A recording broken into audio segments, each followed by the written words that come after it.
Hello everyone, I am Khushi from Hackslash and today I am taking Study Jam 01 on Git and GitHub. First of all, let me introduce you all to Study Jams. Study Jams are the study session taken by Hackslash members for the first year students in order to make them familiar with tech domains and their technologies. And our first session is on Git and GitHub. Now let's understand what Git and GitHub are. So, Git is a version control system, basically a software that used to record changes to file over time.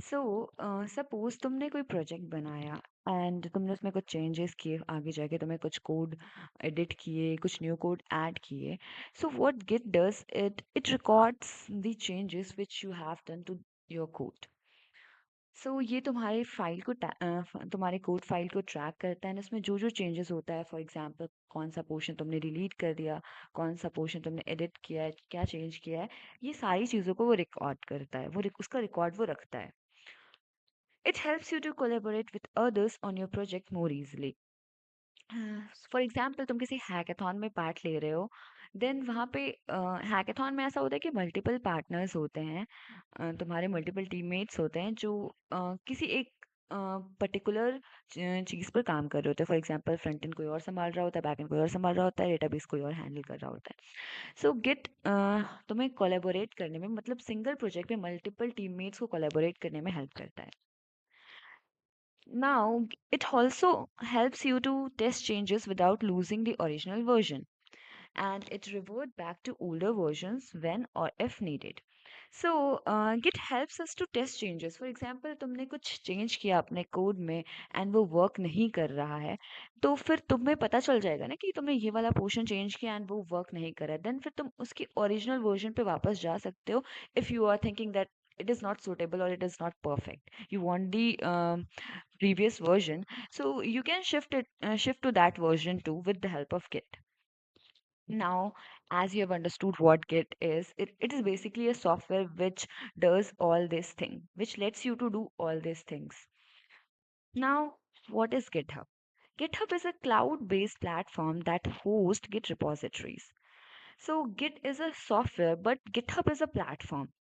GitHub एक platform है जहाँ पे तुम अपने code को store कर सकते हो किसी एक वर्क स्पेस पे एक कोड बना एक रेपो क्रिएट करके मल्टीपल टीममेट्स के साथ तुम उस पर कोलैबोरेट कर सकते हो तुम ओपन सोर्स कंट्रीब्यूशन में कंट्रीब्यूट कर सकते हो so it provides a remote location for storing your Git work spaces that is code so GitHub तुम्हें हेल्प करता है वो स्पेस प्रोवाइड करता है जहाँ पे तुम अपने कोड को स्टोर कर सकते हो फॉर एग्जाम्पल अगर तुम्हें अपने कोड किसी को शेयर करना है अगर for example you are applying for a company तो तुम्हें अपने जो तुम्हारा वर्क है वो तुम्हें उन्हें दिखाना होगा कि तुमने तुमने क्या क्या काम किया है सो तुम अपना फोल्डर्स कैसे शेयर करोगे जो तुम्हारे कोड के फोल्डर्स हैं सो हम लोग क्या करते हैं उनको रेपो के फॉर्म में स्टोर करते हैं गिटहब पे एंड देन अपना तुम गिटहब लिंक या गिटहब आईडी वगैरह अपनी शेयर कर देते हो सो उसकी हेल्प से वो तुम्हारे सारे वर्क को ट्रैक कर सकते हैं तुमने क्या चेंजेस किए हैं तुमने कैसे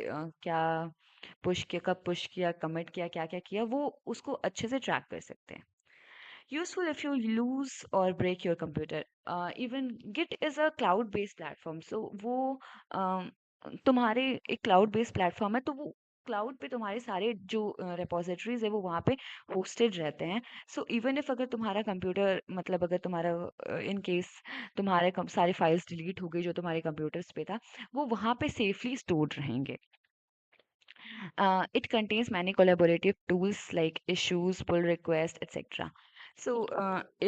If you are contributing, अगर तुम contribute कर रहे हो साथ में तो तुम्हें pull request generate करने में या फिर किसी कोड में तुमको इशू मिल रहा वहाँ पे इशू रेज करने में तुम्हें गिटहब हेल्प करता है एंड गिटहब एक ऐसा प्लेटफॉर्म नहीं है सिर्फ जिसमें तुम गिट रिपोजिटरीज बना सकते हो एंड उसको मतलब होस्ट कर सकते हो बट उसके अलावा अदर प्लेटफॉर्म है but GitHub is the famous one कुछ other platform such as GitLab Bitbucket but GitHub is famous all among them now what is the difference between Git and GitHub Git is a distributed version control system. whereas GitHub is a cloud-based platform for Git repositories. So as I mentioned earlier, Git एक तुम्हारा software है जो कि तुम्हारे local machine पे installed होता है and तुम जो कोड कर रहे हो उसमें जो चेंजेस हो रहे हैं उनको मैनेज करता है, ट्रैक करता है, उनका रिकॉर्ड रखता है। वेयरएस गिटहब जो है वो एक क्लाउड बेस्ड प्लेटफॉर्म है जहाँ पे तुम अपने प्रोजेक्ट्स को स्टोर करते हो। किसी एक ग्रुप प्रोजेक्ट पे कोलैबोरेट करते हो अपने मल्टीपल टीममेट्स के साथ। Git needs to be installed on your local machine and GitHub accessed via a web browser. So Git जो होता है वो तुम्हारे लोकल मशीन पर इंस्टॉल होना कंपलसरी है, उसके तुम्हारे लोकल मशीन पे वो इंस्टॉल होता है और वहाँ से वो तुम्हारे जो कोड होते हैं उनमें चेंजेस को डिटेक्ट करता है। वेयर एज गिटहब एक क्लाउड बेस्ड प्लेटफॉर्म है तो वो वेब ब्राउजर से तुम उसको एक्सेस कर सकते हो, उसमें तुम अपना अकाउंट बना सकते हो एंड अपने रेपोजिटरीज को स्टोर कर सकते हो। Git handles version control and branching. Git तुम्हारे कोड के मल्टीपल वर्जन्स को हैंडल करता है। फॉर एग्जांपल कि तुमने कौन से चेंजेस कब किए वो स्टोर करता है, उसके बाद कौन कौन से चेंजेस किए वो सारी चीज़ें गिट तुम्हारे स्टोर करता है। टाइम क्या चेंजेस हुआ, क्या पोर्शन डिलीट हुआ, ये सब कुछ वो हैंडल करता है। एंड ब्रांचिंग, अगर किसी प्रोजेक्ट पे मल्टीपल क्या कहते हैं लोग काम कर रहे हैं तो वो अ, उसको स्टोर करता है कि एक मल्टी, और अगर वो मल्टीपल ब्रांचेस से उसमें कोड पुश कर रहा है तो वो स्टोर करता है कि किस ब्रांच से क्या कोड पुश हुआ है, ताकि इन केस अगर तुम्हें कुछ किसी के कोड में कुछ एरर आ जाए तो वो इजीली आइडेंटिफाई किया जा सके। Whereas GitHub provides tools like pull request, issue tracking and CI/CD. GitHub तुम्हें किसी भी कोड पर अगर तुम्हें पुल रिक्वेस्ट जनरेट करने में मतलब मीन्स कि तुम अपने कोड को पुश करना चाहते हो वहाँ पे, सो जो ओनर है वहाँ पे तुम रिक्वेस्ट जनरेट कर रहे हो कि that this is your code and you want to push it in their project. Issue tracking करने के लिए अगर कुछ इशू रेज हो चुका है तो तुम वहाँ से इशू रेज कर सकते हो। Collaboration. Git works offline, sharing is manual. Whereas GitHub enables remote collaboration with team. Since Git तुम्हारे लोकल मशीन पे इंस्टॉल्ड होता है तो वो ऑफलाइन वर्क कर सकता है, whereas GitHub तुम्हारा तुम्हें रिमोट कोलैबोरेशन प्रोवाइड करता है। No authentication required and data stored in your local system. Git तुम्हारी लोकल मशीन में होता है तो तुम्हें अपने गिट को यूज करने के लिए कोई ऑथेंटिकेशन नहीं करना होता है और सारे जो डेटा होते हैं ना वो तुम्हारे लोकल सिस्टम में स्टोर होते हैं। वेरस गिट हब सिंस वो वेबसाइट है तुम्हें वहाँ पे अपना यूजर आईडी पासवर्ड वगैरह रिक्वायर्ड होता है किसी भी रिपोजिटरी को एक्सेस करने के लिए। एंड इसमें जो स्टोरेज यूज होता है क्लाउड बेस्ड स्टोरेज होता है। इस वजह से अगर इन केस तुम्हारा कोई फोल्डर या कोई फाइल या तुम्हारा कंप्यूटर क्रैश कर जाए, तुम्हारे सारे जो कंप्यूटर में जो तुम्हारी फाइल्स है वो डिलीट हो जाए, तो अगर तुमने उन्हें गिटहब पे पुश कर रखा है तो वो तुम्हें इजीली वहां पे मिल जाएंगे, वो वहां से डिलीट नहीं होंगे। Now move to the next part, why Git and GitHub. So, as I mentioned earlier, there are multiple usage of Git and GitHub. First one is team projects. So Git तुम्हें एक platform provide करता है जहाँ पे तुम अपने teammates के साथ एक सिंगल प्रोजेक्ट पे वर्क कर सकते हो। फॉर एग्जाम्पल तुम कहीं पार्टिसिपेट करते हो या तुमने कोई टीम प्रोजेक्ट डेवलप करने का सोचा है तो ये पॉसिबल नहीं है कि सारे लोग अपने अपने डोमेन का काम एक सिंगल लैपटॉप से करें। सो गिट तुम्हें एक प्लेटफॉर्म देता है जहाँ पे सब लोग अपने कंप्यूटर से अपने जो उनका पार्ट है वो वाला कोड पुश करे एंड एक तुम लोग एक टीम प्रोजेक्ट डेवलप कर पाओ। Next one, Git also helps you to store your personal projects. तुम अपने सारे प्रोजेक्ट्स गिट पे रेपो के फॉर्म में स्टोर कर सकते हो and even if you want to share, अगर तुम्हें किसी को दिखाने हैं अपने प्रोजेक्ट तो तुम उन प्रोजेक्ट्स को अपने गिटहब आईडी उन्हें शेयर करके तुम अपने प्रोजेक्ट्स उन्हें दिखा सकते हो। सो इसमें तुम्हारा सारे जो प्रोजेक्ट्स तुमने अभी तक अपने अपने टिल पूरे टेक जर्नी में किया वो सारे वो सेव रहेंगे। क्योंकि पॉसिबल है कि तुम आज ये लैपटॉप यूज़ कर रहे हो और वो कुछ क्रैश हो जाए या कोई फाइल्स अननोइंगली ही डिलीट हो जाए। सो इस केसेस में गिट तुम्हारे सारे पर्सनल प्रोजेक्ट्स को सिक्योर्ड रखता है। हाँ, open source contribution. It also lets you to collaborate in open source contribution. Now, what is open source contribution? It means participating in publicly available software projects. So there are multiple publicly available software projects in which you can contribute, like तुम उसमें कुछ bug fix कर सकते हो, so तुम उसमें कुछ bug fix कर सकते हो, कुछ नई चीज़ें introduce कर सकते हो, so इन सारी चीज़ों में तुम्हें which is like open source contribution, इसमें तुम्हें contribute करने के लिए GitHub help करता है। जॉब एप्लीकेशन, जैसे कि मैंने पहले बताया था कि अगर तुम्हें किसी को अपने प्रोजेक्ट्स, अपने वर्क दिखाने के तुमने क्या किया है, सो वहाँ पे तुम गिटहब अकाउंट उन्हें रिज्यूमे में अपने ऐड कर सकते हो, जिसकी हेल्प से वो लोग तुम्हारे गिटहब अकाउंट से तुम्हारे सारे वर्क को ट्रेस कर सकते हैं। Now deployment using GitHub actions, Git के हेल्प से तुम अपने अकाउंट, मतलब अपने किसी रेपो को डिप्लॉय भी कर सकते हो। फॉर एग्जांपल, अगर तुम कोई वेबसाइट बनाते हो और तुम्हें उसे डिप्लॉय करना है, तो तुम्हें बस वर्सल पे जा करके, या फिर तुम कोई भी जो भी डिप्लॉय करने के लिए जो भी यूज़ कर रहे हो, फॉर एग्जांपल अगर तुम वर्सल यूज़ कर रहे हो, तो वर्सल पे जाके तुम्हें उसे इंपोर्ट करना है, एंड देन तुम वहाँ से डिप्लॉय कर सकते हो। इसके बेनिफिट ये मिलेंगे मिलेंगे कि तुमने अगर उस वेबसाइट को, उस रेपो को एक बार डिप्लॉय कर दिया, और इन केस तुम्हें फ्यूचर में उसमें कुछ चेंजेस करने हैं, तो तुम्हें उसे बार बार डिप्लॉय करने की ज़रूरत नहीं पड़ेगी। तुम्हें एक बार तुमने उसमें उसे डिप्लॉय कर दिया, देन तुम्हारा यूआरएल फिक्स हो गया, देन फिर अगर तुम कुछ चेंज कर रहे हो एंड देन पुश कर रहे हो, सो वो रीडिप्लॉय खुद ही हो जाता है। Now, talking about the installation process, firstly, we need to install Git on our local machine. So to download Git, we need to download it from this link, git-scm.com. Clicking on this link, you will be directed to this page. Now, click on install for Windows, and whatever the system you are using, Mac, Linux, download it from that particular link. For example, अगर तुम Windows 64 use कर रहे हो, तो तुम Git को यहाँ से डाउनलोड कर सकते हो। वंस तुम इस लिंक पे क्लिक करोगे, गिट तुम्हारे सिस्टम में डाउनलोड हो जाएगा। नाउ तुम्हें इसे इंस्टॉल करना होगा। इंस्टॉल करने के लिए तुम उस पर क्लिक करोगे, देन फिर जो भी कमांड्स आएंगे उसमें ओके ओके ओके फिनिश करके तुम इसे कम्प्लीटली इंस्टॉल कर सकते हो अपने सिस्टम पे। सिंस वो मेरे सिस्टम में पहले से ही इंस्टॉल है, मुझे वापस से इंस्टॉल करने की ज़रूरत नहीं है। बट वेरीफाई करने के लिए कि तुम्हारा गिट सक्सेसफुली इंस्टॉल हुआ है या नहीं, we'll open our command prompt.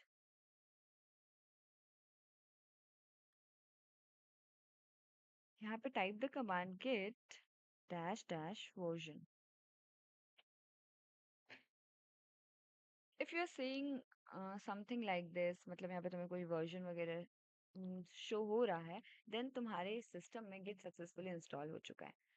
Otherwise अगर तुम्हें कुछ अननेसेसरी चीज़ें दिख रही है, कुछ और दिख रहा है, देन फिर मे बी इंस्टॉलेशन प्रोसेस में कुछ एरर आई है, तुम्हें वापस से इसे अनइंस्टॉल करके रीइंस्टॉल करना होगा। नाउ हमारा गिट इंस्टॉल हो चुका है हमारे सिस्टम में। Now we need to set up our GitHub account. So for that,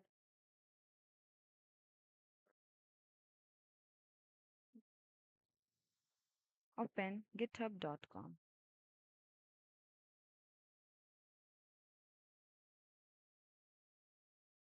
You already have your GitHub account in, or otherwise sign up. So sine up करने के लिए तुम्हें यहाँ पे कुछ बेसिक डिटेल्स है जो फिल करने होंगे। मेक श्योर करना ये तुम जेन्युइन डिटेल्स फिल करो, बिकॉज ये तुम्हारा पर्सनल अकाउंट नहीं, rather than प्रोफेशनल अकाउंट है। सो तुम सारे ऑथेंटिकेटेड डिटेल्स यहाँ पे फिल करो, email, user name, password, and कभी कभी यहाँ पे ऑर्गेनाइजेशन भी पूछते हैं, सो तुम वहाँ पे अपना कॉलेज का लाइक नाम दे सकते हो उस जगह पे। वंस तुमने अपना गिटहब अकाउंट बना लिया, then you need to log in to your GitHub account, and तुम्हें कुछ ऐसा इंटरफेस दिखेगा। Let me show you.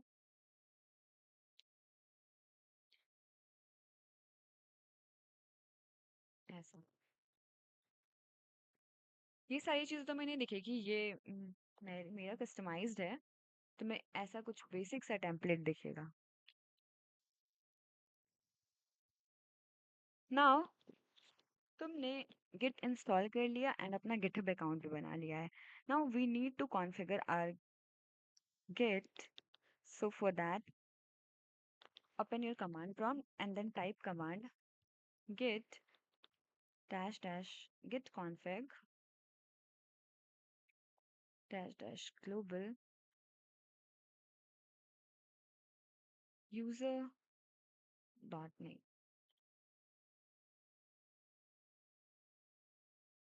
Since मेरा user name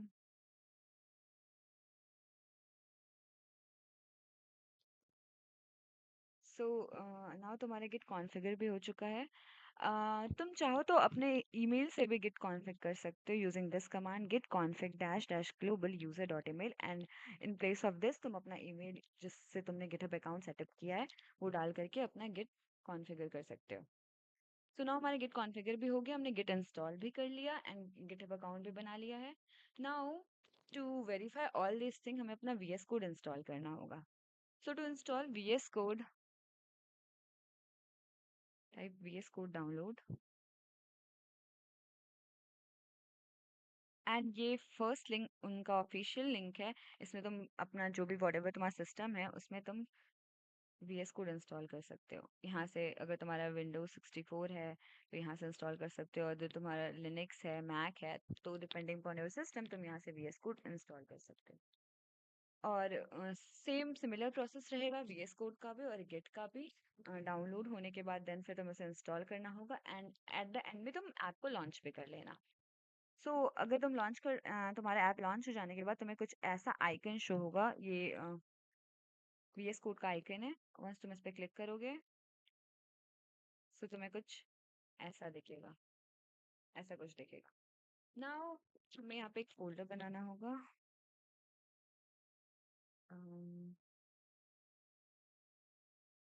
wait,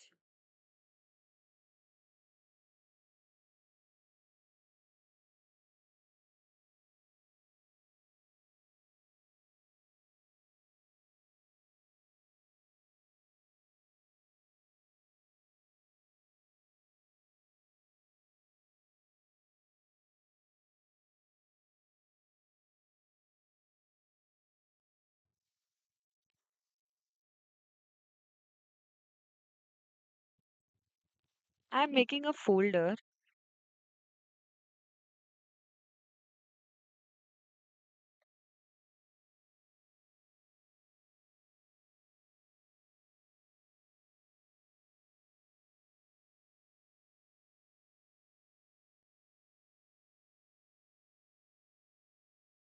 Currently, I am in my GitHub session folder. So once तुम अपना कुछ डाउनलोड कर लो, ये लाइक वीएस को डाउनलोड कर लो देन उसको इंस्टॉल कर लो, देन फिर तुम ऐसे अपना फोल्डर सेटअप कर सकते हो using command mkdir and once तुमने अपना गिटहब वीएस कोड इंस्टॉल कर लिया देन तुम्हें यहाँ पे कुछ एक्सटेंशन वगैरह भी यूज़ करने होंगे। तुम जो लैंग्वेज यूज़ करना चाहते हो, फॉर एग्जांपल तुम CCPP यूज़ करना चाहते हो तो ये एक्सटेंशन एंड जो भी तुम यूज़ करना चाहते हो उसके अकॉर्डिंग तुम्हें एक्सटेंशन यूज़ करने होंगे इन ऑर्डर टू तुम वीएस कोड में उस पर्टिकुलर लैंग्वेज को रन करने के लिए। सो मैं यहाँ पे एक फाइल क्रिएट करती हूँ, एक demo file demo.c। Wait, and since तुम लोग अभी फेमिलियर होगे, काफ़ी मोस्ट ऑफ द लोग सी से फेमिलियर होंगे, तो यहाँ पे मैं एक बेसिक सा सी का कोड लिख देती हूँ।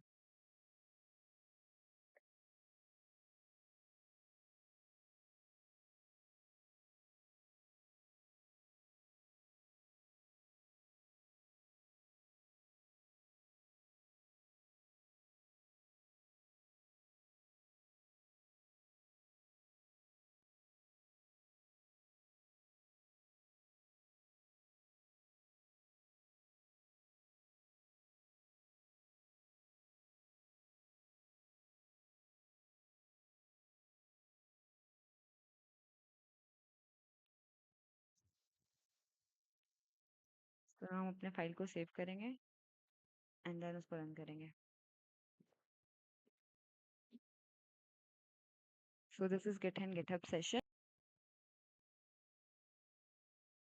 नाउ ये हमारा बेसिक सा कोड रन हो गया है। Now we'll make a repository. So to make a repo, you need to open your GitHub account. Go to your GitHub account like this and चाहो तो तुम repository में जा सकते हो या अदरवाइज तुम यहाँ से भी क्लिक कर सकते थे, बट यहाँ से न्यू पे क्लिक करेंगे एंड हमारा न्यू रेपो क्रिएट हो जाएगा। तुम यहाँ पे रेपो का कुछ नाम दे सकते हो, git underscore github। उसका एक कुछ डिस्क्रिप्शन चाहो तो दे सकते हो।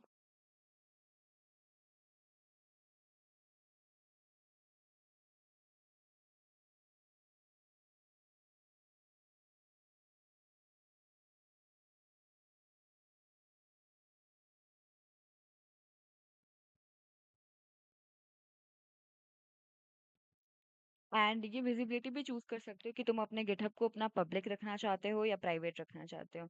सिंस मैं एक डेमो रेपो बना रही हूँ, सो मैं इसे प्राइवेट रखती हूँ। तुम चाहो तो, अगर तुम चाहोगे कि बाकी के अदर यूजर अगर तुम्हारे अकाउंट पे, गिटहब अकाउंट पे आके तुम्हारी ये वाली रेपो देखें, तो तुम उसे पब्लिक कर सकते हो। अदरवाइज तुम चाहते हो कि नहीं, ये सिर्फ तुम्हारे लिए पर्सनल रहे, कोई और नहीं देखे, तो तुम उसे प्राइवेट भी कर सकते हो।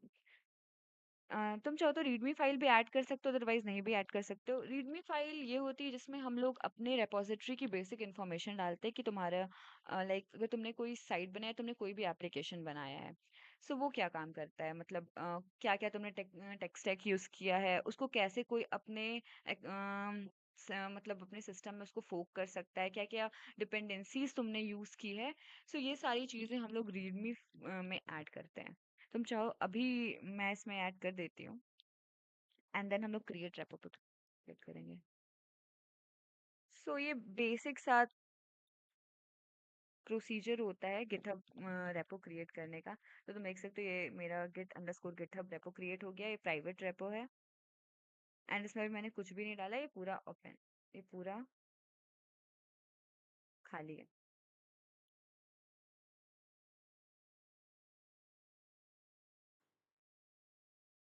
नाउ सिंस हमने गिट रेपोजिटरी क्रिएट करना सीख लिया है, अब हम लोग कुछ बेसिक टर्मिनोलॉजीज पढ़ेंगे।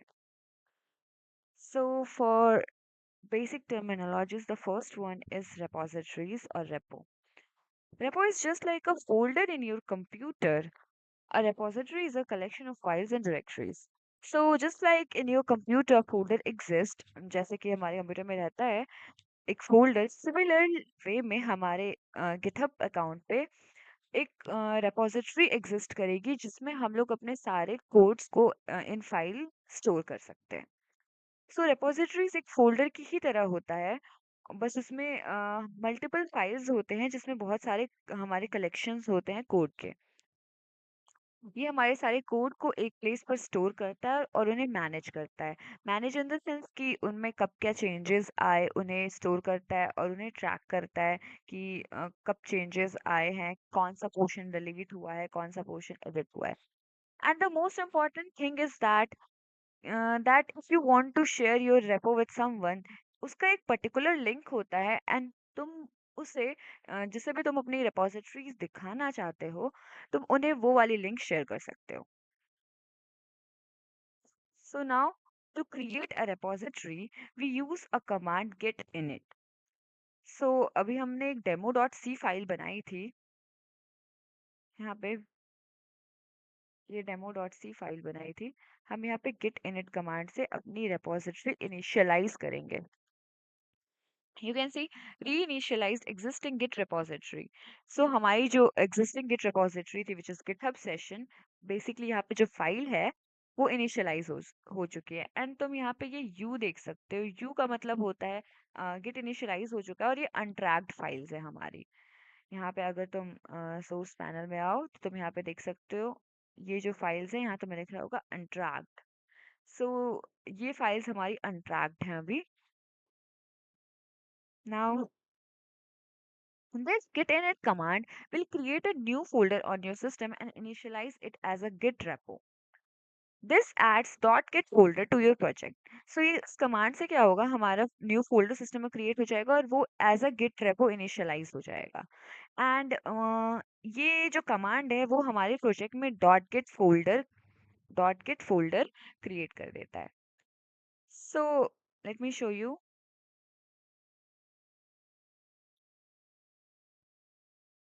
सिंस तुम यहाँ पे आओगे तो तुम्हें कोई डॉट गिट फोल्डर इसमें दिखाई मतलब कुछ भी नहीं दिखेगा। इवन अगर तुम अपने फाइल्स में भी जाकर के वो चेक करने की कोशिश करोगे तो तुम्हें डॉट गिट फोल्डर कहीं भी नहीं दिखेगा। Reason is that dot git folder hidden होता है। जैसे कि मैं तुम्हें दिखाना चाहती हूँ, click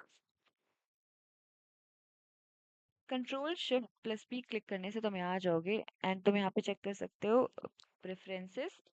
open default settings JSON. यहाँ पे तुम देख सकते हो files exclude dot Git.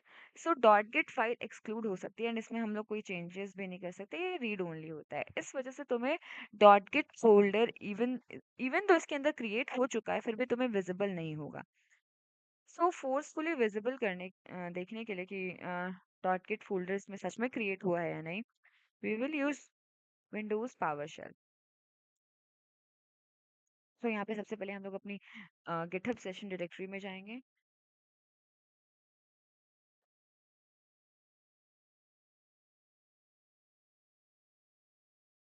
Now we will write command get child item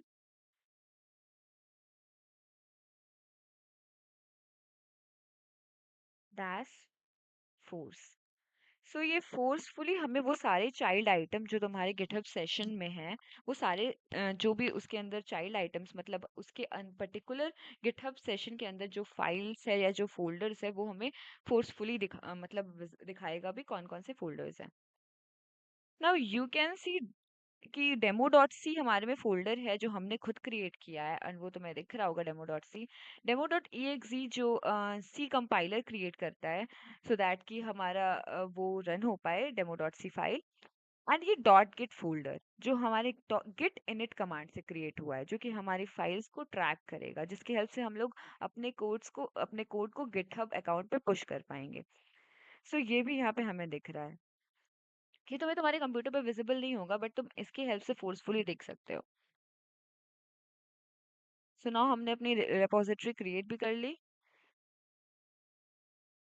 move to the next part which is clone an existing repository.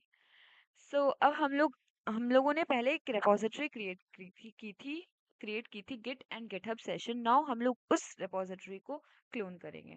So for that तुम्हें क्या करना है, तुम्हें यहाँ पे आना है एंड देन तुम्हें ये वाले इसको कॉपी करना है, control C.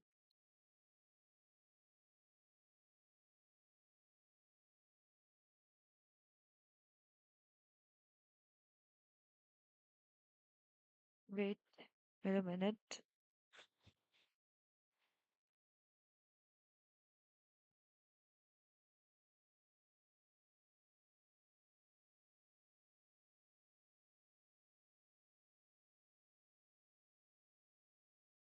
Just wait for.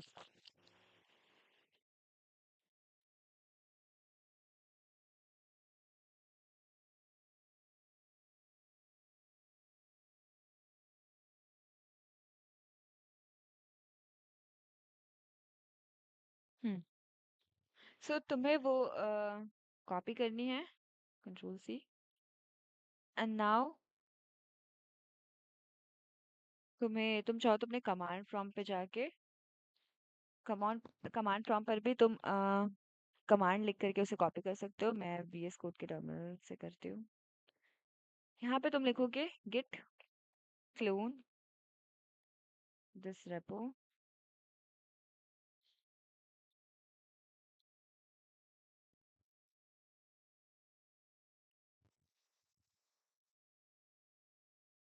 Now हमारा रेपो गिट अंडरस्कोर गिटहब ये क्लोन हो चुका है।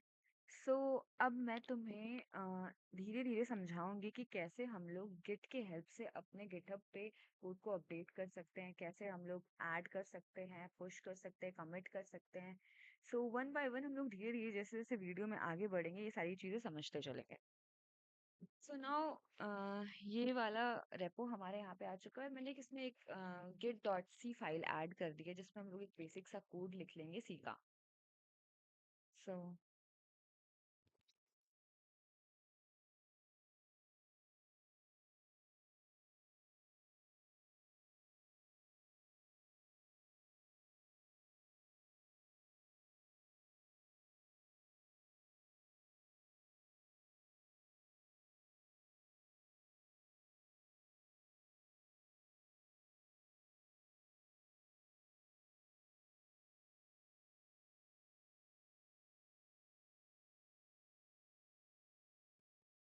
सो this is Git and GitHub session of study jams.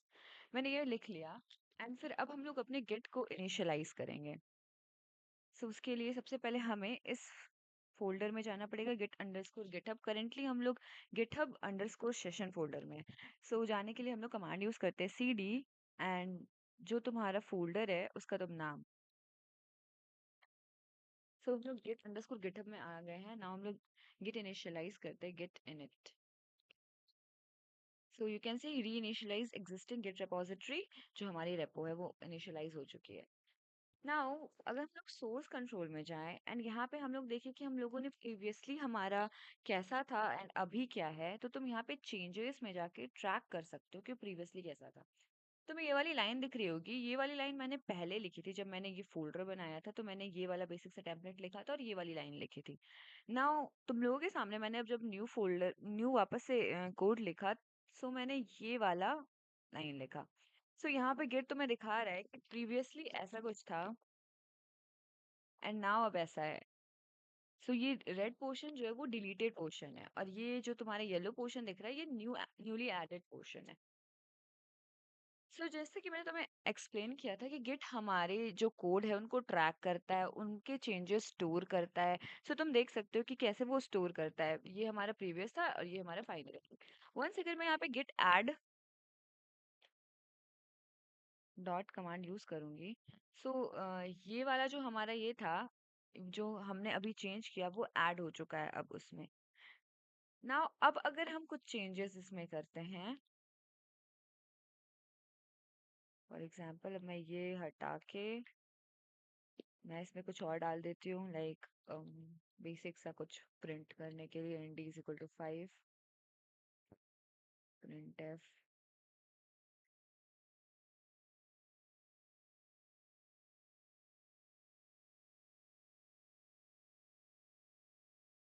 तुम लोगों को ये कोड तो समझ आते ही होंगे।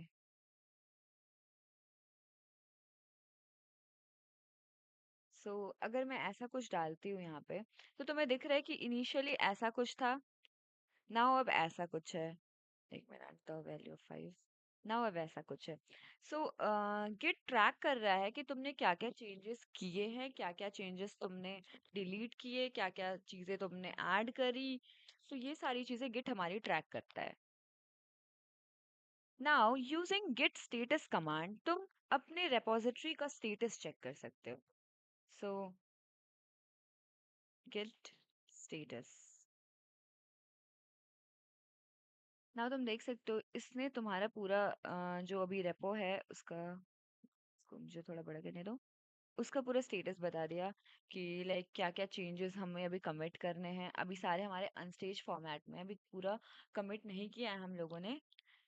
Changes not stage for commit, ये सारी चीज़ें वो हमें बता देता है। तो हमारा अभी जो हमने अपने रिपोजिटरी में क्या क्या चेंजेस किए हैं, वो सारी चीज़ें क्या क्या चेंजेस हमने कमिट किए हैं। अभी तक तो हमने इसमें कुछ भी कमिट नहीं किया है, सो हमें कुछ भी अभी कमिट पोर्शन शो नहीं कर रहा है। अभी सारे अनस्टेज फॉर्मेट में ही है। So now check git version. मैंने तुम्हें पहले ही बता दिया था कि गिट डैश डैश वर्जन से हम गिट का वर्जन कैसे चेक कर सकते हैं एंड गिट को कॉन्फ़िगर करने के लिए। इनिशियली हम लोगों ने गिट को कॉन्फ़िगर किया था अपने सिस्टम पे। नाउ अगर तुम चाहो कि तुम उसे चेंज कर दो, देन फिर तुम same git config dash dash global user dot email लिख करके तुम ईमेल चेंज कर सकते हो and similarly git config dash dash global user dot name लिख करके अपना नेम चेंज कर सकते हो। एंड तुम अगर चाहते हो कि तुम्हें मतलब मिले कि तुम्हारा ईमेल क्या है, लिस्ट क्या है, तुमसे चेक करना चाहते हो, देन फिर तुम git config dash dash list use करके चेक कर सकते हो।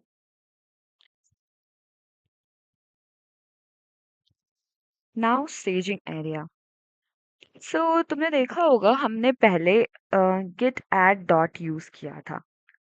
सो वो git add डॉट क्या करता है, हमारे पर्टिकुलर जो हमारे फाइल को स्टेजिंग एरिया पे पुश करता है। सो स्टेजिंग एरिया क्या होता है, ये अब हम लोग एक एग्जांपल से समझते हैं, ठीक है। सपोज करो तुमने ये फॉर्म तो भरे होंगे, बहुत सारे जे का भी फॉर्म भरा होगा, तो बहुत सारा फॉर्म फिल किया होगा। उसमें क्या होता है कि वंस तुम सारी डिटेल्स अपने सबमिट कर देते हो, देन फिर तुम्हें एक प्रीव्यू मिलता है, जिसमें मतलब तुम चेक करते हो कि हाँ तुमने क्या क्या चेंजेस किए हैं, वेदर वो चेंजेस करेक्ट है या नहीं, और देन तुम उसको फाइनलाइज कर देते हो। अगर तुम सबमिट करते हो तो फाइनलाइज, अदरवाइज तुम एडिट भी कर सकते हो। सो स्टेजिंग एरिया को ऐसा ही कुछ सिमिलर से समझो कि स्टेजिंग एरिया में हम लोग सोच लेते हैं, मतलब हम लोग कंफर्म हो जाते हैं कि like we need to make this code permanent, now we have to commit this code. जब हम लोग सोच लेते हैं ना कि हम लोग अब हमको इसको कमिट करना है, हम लोग अब चाहते हैं कि हमारा कोड अच्छे से रेडी हो चुका है, जितना हम लोगों को चेंजेस करने थे चेंजेस हमने कर दिए, अब हम लोग चाहते हैं कि हम लोग उस कोड को कमिट कर दें। देन फिर हम लोग यूज करते हैं गिट एड डॉट, ताकि वो स्टेजिंग एरिया पे पुश हो जाए, और फिर इसके बाद अगर हम लोग चाहें तो उसको कमिट कर सकते हैं, तो उसको चेंजेस भी कर सकते हैं। सो तुमको कमिट करने से पहले किसी भी कोड को स्टेजिंग एरिया में पुश करना होगा, मतलब गिट ऐड करना होगा उसको, उसे ऐड करना होगा, देन ही तुम कमिट कर सकते हो उसको। सो मैंने तुम्हें दिखाया था, यहाँ पे हम लोगों ने ये कोड लिखा था। अब अगर हम लोग गिट ऐड डॉट करते हैं, देन फिर वो क्या हो जाता है हमारा, वो स्टेजिंग एरिया पे मतलब पुश हो जाता है। लाइक तुम देख सकते हो चेंजेस में, अगर हम लोग जाएं, लाइक अगर मैं यहाँ पे कुछ printf हेलो रूलेस, सो ये देखो, इनिशियली हमारा ये कुछ ऐसा था, कोड हमारा कुछ ऐसा था। मैंने जब कोड लिखा था तो इनिशियली कुछ ऐसा कोड लिखा था, और अभी मैंने कोड में ये सारी चीजें करी है। सो जैसे कि मैंने तुम्हें बताया, गिट हमारे इसको कोड को ट्रैक करता है। सो इस तरह से तुम्हें मैंने पहले भी बताया है, इस तरह से वो हमारे कोड को ट्रैक करता है। वंस तुम गिट ऐड डॉट करते हो, ये वाला जो तुम्हारा कोड है, वो स्टेजिंग एरिया में पुश हो जाता है, ठीक है। देन फिर वो फाइनलाइज हो जाता है कि हाँ अब तुम इसको कमिट करना चाहते हो। अभी अगर मैं गिट ऐड डॉट करूंगी तो देखना, देन तुम नोटिस करोगे, ये देखो यहाँ वाला भी चेंज एंड ये वाला भी चेंज सेम हो गया, एंड यहाँ पे तुम्हें चेंजेस वाले फोल्डर में कुछ भी चेंज नहीं दिखाई दे रहा है। मतलब अब जो मेरे पास ये है और ये सेम है। अब अगर मैं इसको ऐसे करके ये भी दे देती हूँ, तो तुम्हें दिख गया होगा कि ये चेंजेस है, और फिर मैंने इसको कट कर दिया तो कुछ भी चेंजेस नहीं है हमारे पास। So git add dot use करते हैं हमारे कोड को पुश करने के लिए स्टेजिंग एरिया में। Now one more important thing is that git add dot क्या करता है कि तुम्हारे को सारे कोड, जो मतलब तुमने पूरा का पूरा फोल्डर में जितने भी कोड लिखे उसमें जो जो चेंजेस किए, जो जो पोर्शन डिलीट एडिट कुछ भी किया है, वो सारे के सारे कोड को स्टेजिंग एरिया में पुश कर देता है। बट कभी एक ऐसा सीन भी हो सकता है ना कि हम लोग अपने कुछ कोड को लेके अनश्योर हैं कि हमें इसे कमिट करना चाहिए, इसे फाइनलाइज करके हमें परमानेंट बनाना चाहिए या नहीं। देन उस केस में हम लोग क्या करेंगे, सिर्फ उस पर्टिकुलर फाइल्स को कोड के हम लोग चाहते हैं कि हम लोग बस इस पर्टिकुलर फाइल्स ऑफ कोड को हम लोग कमिट करना चाहते हैं, और बाकी सारे को हम लोग नहीं करना चाहते, क्योंकि अभी हम लोग अनश्योर हैं कि शायद उसमें कुछ प्रॉब्लम हो सकती है, अभी हमें उसमें बहुत सारा काम करना बाकी है। देन तुम यहाँ पे गेट ऐड डॉट नहीं लिखोगे। गेट ऐड डॉट लिखोगे तो फिर वो सारे फाइल्स भी तुम्हारे स्टेजिंग एरिया में चले जाएंगे, एंड देन फिर तुम अगर कमिट करोगे तो वो सारे परमानेंट हो जाएंगे। तुम्हें सिर्फ स्पेसिफिकली कुछ फाइल्स को करना होगा, देन तुम गेट ऐड और वो फाइल का नाम डालोगे, ठीक है। जैसे कि अभी मैं इसमें कुछ और चेंजेस कर देती हूँ, हेलो एवरीवन, ताकि ये मैंने कुछ एक छोटा सा चेंज कर दिया इसमें, ठीक है। और मैं जाके यहाँ पे एक एक और फाइल क्रिएट करूंगी, which will be first dot C, and इसमें भी मैं एक बेसिक सा कुछ कोड लिख दूंगी।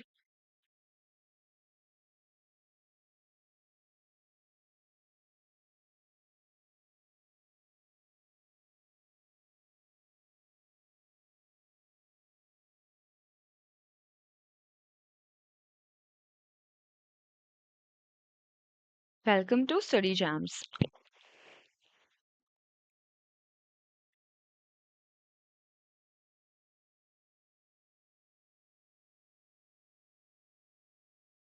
नाउ मैंने ये भी कोड लिख दिया और ये वाली भी फाइल बना दी। एक second, need to rename it first dot C. Okay, so now मैंने एक ये फाइल बनाई है फर्स्ट डॉट सी और एक गेट डॉट सी। मैं चाहती हूँ मैं गेट डॉट सी को लेके कंफर्म हूँ कि नहीं, इसमें जो मैंने कोड लिखा है वो सही है सब कुछ, मुझे उसमें कुछ भी चेंजेस नहीं करने हैं। बट मैं फर्स्ट डॉट सी को लेके थोड़ा कंफ्यूजन में हूँ कि मुझे अभी इसमें कुछ चेंजेस करने हैं, वो मेरा इनकम्प्लीट है अभी। सो मैं चाहती हूँ सिर्फ और सिर्फ इस फाइल को मैं पुश करूँ, इस फाइल को मैं परमानेंट बनाऊँ और बाकी फर्स्ट डॉट सी को एज इट इज छोड़ दूँ। सो देन यहाँ पे हम लोग git add first dot C use करेंगे। देन क्या होगा, सॉरी, गिट ऐड, मैंने गलत फाइल नेम डाल दी। मैं चाहती हूँ कि गिट डॉट सी को फाइनलाइज करूँ, फर्स्ट डॉट सी नहीं। नाउ ये वाली गिट डॉट सी है वो हमारी स्टेजिंग एरिया में पुश हो गई है, बट फर्स्ट डॉट सी में कुछ भी नहीं हुआ, वो अभी हमारा कमिट करने के लिए रेडी नहीं है। तो अगर आप किसी पर्टिकुलर फाइल्स को करना चाहते हो ऐड, देन फिर you can use git add उस पर्टिकुलर फाइल का नाम। अदरवाइज तुम चाहते हो कि नहीं, तुम्हें पूरा का पूरा कोड पुश करना है अब, या पूरा का पूरा कोड तुम्हारा रेडी है कमिट करने के लिए, देन फिर तुम गिट ऐड डॉट यूज कर सकते हो। नाउ ये हो गया। Now we want to commit. So commit करने से क्या होता है कि हमारा जो कोड है वो अब हमारे लोकल मशीन पे परमानेंट, हम चाहते हैं कि नहीं, अब हम इस कोड को मतलब डन करना चाहते हैं, सबमिट करना चाहते हैं काइंड ऑफ। हमने फॉर्म लिखा, फॉर्म प्रीव्यू में भी देख लिया, हाँ सही है, देन अब हम लोग चाहते नहीं, हम उसको सबमिट कर देना चाहते हैं। तो सबमिट मतलब कमिट करना चाहते हैं यहाँ, इन द सेंस यहाँ पे। तो वो जो कमिट करेंगे हम लोग, तो वो हमारे लोकल मशीन पर परमानेंट हो जाएगा। मतलब कि अगर हम लोग किसी भी पॉइंट पे गेट कमिट यूज करते हैं और उसको कमिट करते हैं, मतलब उस पॉइंट पर हमारा जो कोड का स्ट्रक्चर है, हमारा जो कोड के जो मतलब वो चीज़ है, वो समझ लो स्नैपशॉट, मतलब स्नैपशॉट हम लोग उसको क्या कहते हैं, एक पर्टिकुलर टाइम पर ले लिया है काइंड ऑफ कि अभी जो चेंजेस है ना वो पक्का इस टाइम पे स्टोर हो गए, क्या इस टाइम पे जो चेंजेस है, जो जो चीज़ जहाँ जहाँ अलाइन है, जैसी जैसी है, वो सारी चीज़ उस टाइम पे पक्का स्नैपशॉट ले लिया गया है उसी पोजिशन में। दैट इज कॉल्ड कमिट, और वो हमारे लोकल मशीन पे कमिट होता है। मतलब जो हम लोगों ने चेंजेस अभी किए हैं वो हमारे गिटहब रेपो, जो हम लोगों ने गिटहब अकाउंट पे बनाया था, उसमें कुछ भी नहीं अभी रिफ्लेक्ट होगा, वो हमारे लोकल मशीन में परमानेंट होगा। So for that we use git commit dash M, which is means कि ये मैसेज हम लोग लिख रहे हैं ऐड अ न्यू फीचर। जब भी हम लोग कुछ कमिट करते हैं तो वहाँ पे एक मैसेज लिखते हैं, ताकि हम मतलब डिफरेंशिएट कर पाएँ कि हम लोगों ने पिछले बार जो चेंजेस किए थे, इस बार जो चेंजेस किए, क्या चेंज किया है हमने। सो हमें पता चलेगा कि हाँ, इस बार हमने ये चेंज किया, उस बार हमने ये चेंज किया। इसका बेनिफिट भी होता है, इसका बेनिफिट ये होता है कि मान लो तुम्हारा अभी कोड एकदम पूरा सही चल रहा है, तुम्हारा जो एप्लीकेशन है वो परफेक्ट चल रहा है। तुमने कुछ कमिट किया और वो तुम्हारा फिर एरर आ रहा है, और जो तुम्हारा एरर आ रहा है वो कुछ, मान लो अभी तुमने git डॉट सी फाइल में मतलब कुछ चेंजेस किए और तुम्हारा एरर git डॉट सी वाली फाइल की वजह से आ रहा है, और पहले तुमने कुछ और काम करके रखा है, लाइक फर्स्ट डॉट सी बनाया, मल्टीपल फोल्डर्स बना के रखे हैं। सो तुम्हें पता नहीं चलेगा ना कि तुम्हारा एरर कहाँ पे है, तुमने कहाँ पे क्या चेंजेस किए जिस वजह से तुम्हारा एरर आ रहा है। अगर तुम ये कमिट मैसेज लिखोगे तो तुम्हें पता चल जाएगा कि इस बारी इस कमिट में तुमने क्या क्या चीजें कमिट करी है, क्या क्या चीजें चेंज करी हैं। देन फिर तुम्हें वो डिफरेंशिएट करने में आसानी होगी, तुम्हें ट्रैक करने में आसानी होगी। That's why we use message. So ना अब हम इसको कमिट करेंगे। So we will use git commit और एक मैसेज डैश एम, एंड ये मैसेज होगा हमारा, हम लोगों ने क्या किया, अपडेट कर दिया है ना अपने git डॉट सी को, तो अपडेटेड git डॉट सी। हमेशा एक शॉर्ट एंड मीनिंगफुल मैसेज लिखने की कोशिश करो, कुछ भी अननेसेसरी लिखने की जरूरत नहीं है, जिससे तुम्हें पता चल जाए तुमने क्या क्या काम किया। तो एक मीनिंगफुल और एक शॉर्ट सा मैसेज लिखो, उतना डिस्क्रिप्शन में लिखने की जरूरत नहीं होती यहाँ पर। तो git commit M updated git dot C. Now ये क्या हो गया, तुम देख रहे हो ये सारी फाइल चेंजेस, ये सारे कुछ यहाँ पे अब रिफ्लेक्ट हो रहा है। इसका मतलब हमारा जो ये फाइल है गिट डॉट सी, ये क्या हो गया, अब हमारा कमिट हो गया, मतलब परमानेंट हो गया हमारे लोकल मशीन में। Now the last step is to push. अब हम लोग चाहते हैं हम अपने इस जो कोड का हमारा स्नैपशॉट है, इसको हम लोग चाहते हैं कि हम अपने गिटहब रेपो पर पुश करना चाहते हैं। हम चाहते हैं कि अब हमारे गिटहब रेपो पर जो कोई अकाउंट खोले तो हमें ये स्नैपशॉट दिखे। तो हम लोग चाहेंगे कि हमारे लोकल मशीन से पुश होके ये हमारे गिटहब रेपो पर रिफ्लेक्ट हो। देन फिर we use the command git push remote remote means तुम्हारा जो गिटहब का जो रेपो का जो ब्रांच है, एंड ब्रांच जिस ब्रांच पे भी करेंटली तुम हो।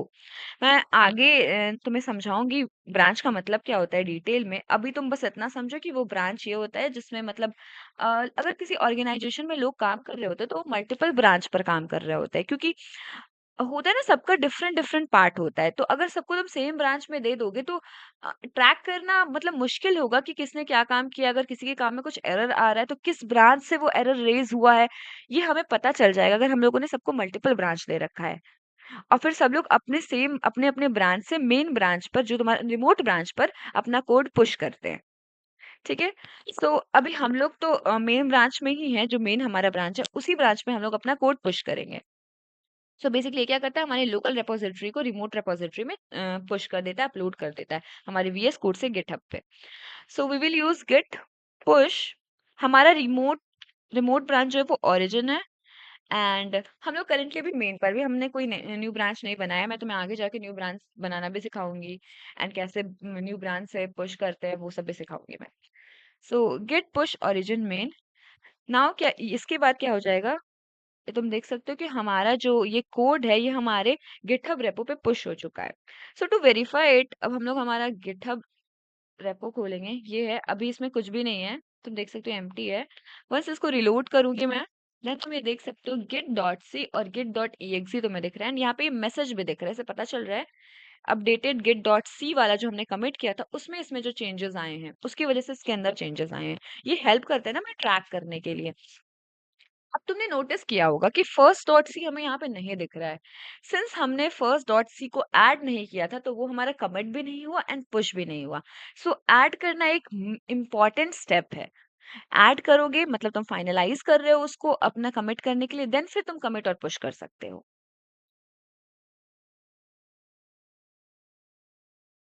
Now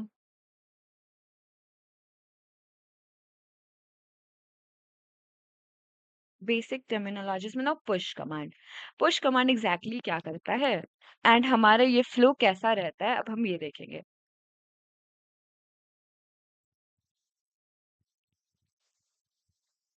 This command git remote add origin repo URL. What it does is it is used to connect your local git repository to a remote repository. मतलब इससे हम लोग क्या करते हैं कि हम लोग अपने जो लोकल repository है उसको हम लोग रिमोट repository, जो कि तुम्हारा यूजुअली गिटहब वाली repository, उसे कनेक्ट करने में हम लोग हेल्प मतलब ये वाला कमांड यूज करते हैं। एंड ये command git push u origin मतलब डैश u origin main, ये क्या करता है, ये तुम्हारा कनेक्शन स्टैब्लिश करता है, मतलब बेसिकली पुश करता है तुम्हारे जो लोकल रिपॉजिटरी है उसको रिमोट रिपॉजिटरी में। एंड तुम्हारा जो भी मैंने तुम्हें पूरा फ्लो एक्सप्लेन किया, ऐड कमिट पुश, ये बेसिकली ऐसा कुछ फ्लो होता है जो तुम्हें इस डायग्राम में दिख रहा है। सबसे पहले वर्किंग डायरेक्टरी, वर्किंग डायरेक्टरी तुम्हारा वो होता है जो जिसमें तुम अपने कोड वगैरह लिख रहे होते हो यूजुअली, और वीएस कोड का ये वाला एरिया जहाँ पे हम लोग कोड लिख रहे होते हैं, चेंजेस चेंजेस कर रहे होते हैं, ये तुम्हारा वर्किंग डायरेक्टरी है। एंड फिर जैसे ही हम लोग गिट ऐड करते हैं तो वो हमारे स्टेजिंग एरिया में चला जाता है। स्टेजिंग एरिया मतलब अब ये फाइनलाइज होने के लिए रेडी है, वन स्टेप अवे है just to make it permanent. ना जब हम लोग गिट कमिट यूज करते हैं तो वो हमारा परमानेंट हो जाता है तुम्हारे लोकल रिपोजिटरी में। लोकल रिपोजिटरी में हमने उसे कमिट कर दिया, उसे परमानेंट बना दिया। Now when we do git push, so हम लोग क्या करते हैं, उसको लोकल रिपोजिटरी में जो स्नैपशॉट है उसको हम लोग, उस चेंज को हम लोग रिफ्लेक्ट करते हैं अपने गिट लाइक गिटहब रेपो पे। सो इसके बाद क्या होता है, तुम्हारे जो सारे चेंजेस है वो तुम्हारे गिटहब रेपो पे दिखने लगेगा, जैसे कि मैंने तुम्हें पहले दिखाया था कि इनिशियली हमारे हमारा रेपो पूरा पूरा एम्प्टी था। फिर हमने git dot C file create किया, फिर हमने first dot C file create किया, गेट डॉट सी में कुछ कोड लिखे, फर्स्ट डॉट सी में लिखा, गेट डॉट सी को हमने ऐड किया बट फर्स्ट डॉट सी को ऐड नहीं किया।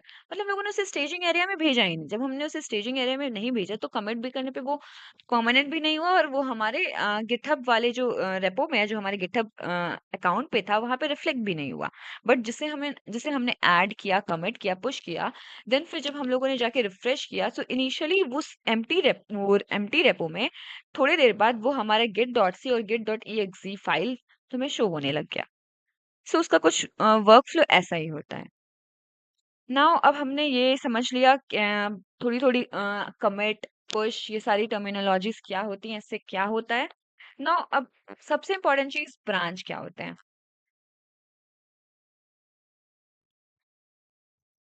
सो branch is an independent line of development. So branch क्या होता है, जैसे कि मैंने तुम्हें एक्सप्लेन किया था कि हमारा एक मेन ब्रांच होता है, ठीक है, जो बेसिकली हमारा जिसमें हमारा प्रोडक्शन मेन कोड होता है, प्रोडक्शन कोड होता है। और इसके हम लोग मल्टीपल ब्रांचेस बनाते हैं, जो कि मल्टीपल लोग जो अलग अलग काम कर रहे होते हैं वो अपने मल्टीपल ब्रांचेस बनाते हैं एंड देन अपने कोड को इस मेन ब्रांच पे पुश करते हैं, ठीक है। इसकी हेल्प क्या होती है कि हम लोग मल्टीपल ब्रांचेस बना के क्या कर सकते हैं, हम लोग एक पर्टिकुलर फीचर पर काम कर सकते हैं, ताकि हम बिना हमारा अफेक्ट किए हुए जो हमारा मेन कोड है, जो मेन ब्रांच है, उसको अफेक्ट किए हुए हम लोग अपने पर्टिकुलर फीचर्स पर अपने एक न्यू ब्रांच बना के मतलब उस पे कोड कर सकते हैं। तो जो अगर हम मैं कुछ ब्रांच बनाऊंगी, सो वो ब्रांच क्या हो जाता है, वो मेरा ब्रांच होगा एंड एक मेन ब्रांच होती है, ठीक है, जो हमारा प्रोडक्शन कोड होता है। और एक ब्रांच होता है जो कि जो किसी भी नाम से बनाया जा सकता है। अगर मैं अपना ब्रांच बनाऊँ तो वो मेरा ब्रांच होगा, उसमें जो कोड करूँगी वो मेरा कोड होगा, ठीक है। इसके फ़ायदे क्या होते हैं कि हम लोग कुछ भी इम्पोर्टेंट वगैरह कुछ भी फीचर्स जो इसमें हम लोग वर्क कर रहे हैं, उसपे हम लोग ईज़िली सेफली वर्क कर पाते हैं। हम मेरी कुछ गलती की वजह से अगर मैं अपने मतलब कोड कुछ कर रही हूँ, ह्यूमन नेचर है, गलती हो सकती है। अगर मेरी गलती होने की वजह से मेन कोड में कोई भी ब्रेक पॉइंट्स नहीं आता, कुछ भी ब्रेकिंग मतलब कुछ ब्रेक नहीं होता मेन कोड में। और इसका फ़ायदा क्या होता है कि अगर हम लोग अलग-अलग ब्रांच क्रिएट कर सकते हैं, तो एक और फ़ायदा क्या होता है कि मल्टीपल जो लोग हैं, अब अगर हम किसी ऑर्गेनाइज़ेशन में काम कर रहे हैं, तो मल्टीपल लोग होंगे। सो अगर हम लोग मल्टीपल लोगों को अलग-अलग ब्रांच दे सकते हैं, सो पैरेलली एक एक काम पे मतलब एक सिंगल प्रोजेक्ट पे मल्टीपल लोग काम कर सकते हैं। सो टू क्रिएट अ ब्रांच, अगर हम लोग कोई न्यू ब्रांच क्रिएट करना चाहते हैं तो हम लोग यूज करते हैं git branch and feature branch, जो कि हमारे ब्रांच का नाम है। सो हम कुछ भी अपना यहाँ पे नाम दे सकते हो, कोई कन्वेंशन नहीं है।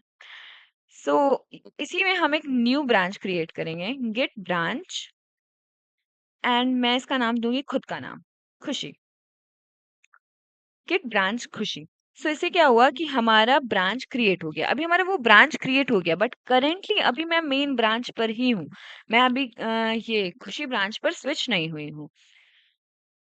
So now git checkout feature branch, ये फीचर ब्रांच यहाँ पे नाम है। Git checkout is the command and ये फीचर ब्रांच जो है वो नाम है उस ब्रांच का।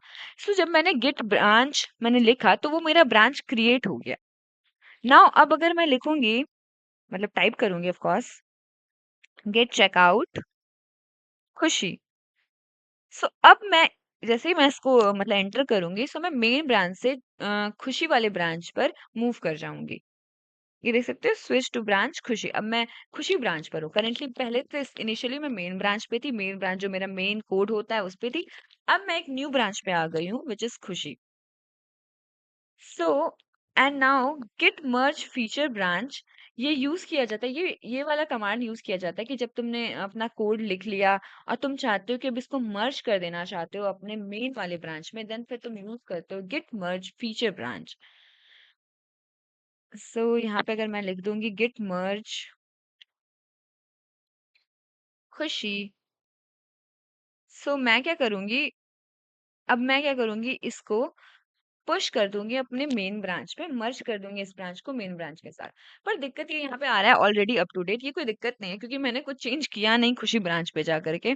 सो अभी वो ऑलरेडी अप टू डेट ही है, इवन दो मर्ज करने के बाद भी जो इनिशियली पहले था वो भी अभी है, इस वजह से ऑलरेडी अप टू डेट आ रहा है।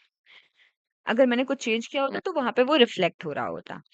नाउ गेट ब्रांच यूज करने से तुम्हें पता चल जाएगा कि इसके अंदर कितने सारे ब्रांच है। मल्टीपल लोग मल्टीपल ब्रांच बनाते हैं, अगर तुम गेट ब्रांच कमांड यूज करोगे तो एक पर्टिकुलर रेपो के कितने ब्रांच है तुम्हें वो सारे मिल जाएंगे। सो दो ही ब्रांच है, एक खुशी और एक मेन। और करेंटली मैं खुशी पर हूँ, इसलिए यहाँ पे स्टार और इसका कलर तुम्हें थोड़ा अलग दिखाई दे रहा होगा।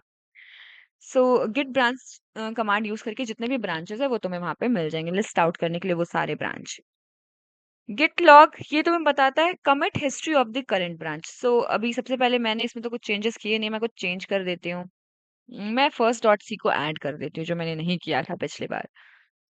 गिट ऐड डॉट, अब ऐड डॉट यूज करते हैं ऑफ कोर्स सारे के सारे ऐड हो जाएंगे। एंड फिर मैं कर दूंगी git commit adding first dot C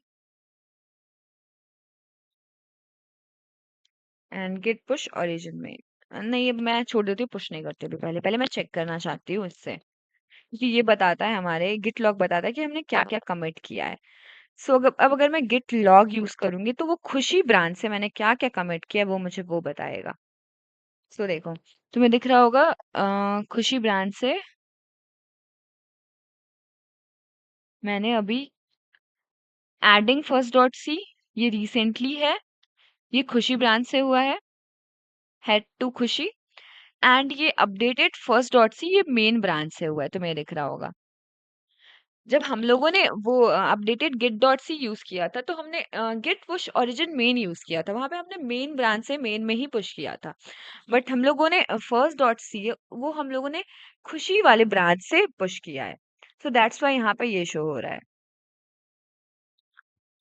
now another command is git switch brand name.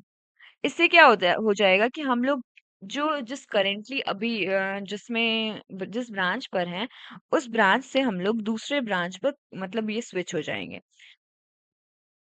सो हम लोगों ने यूज किया था गिट ब्रांच क्रिएट करने के लिए। अब मैं एक और ब्रांच क्रिएट करूंगी यहाँ पे, एक मिनट।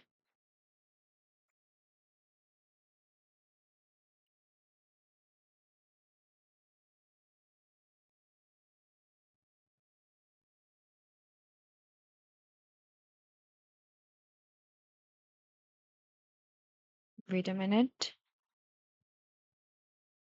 नाउ अभी मैं गिट लॉग में हूँ, सो प्रेस क्यू।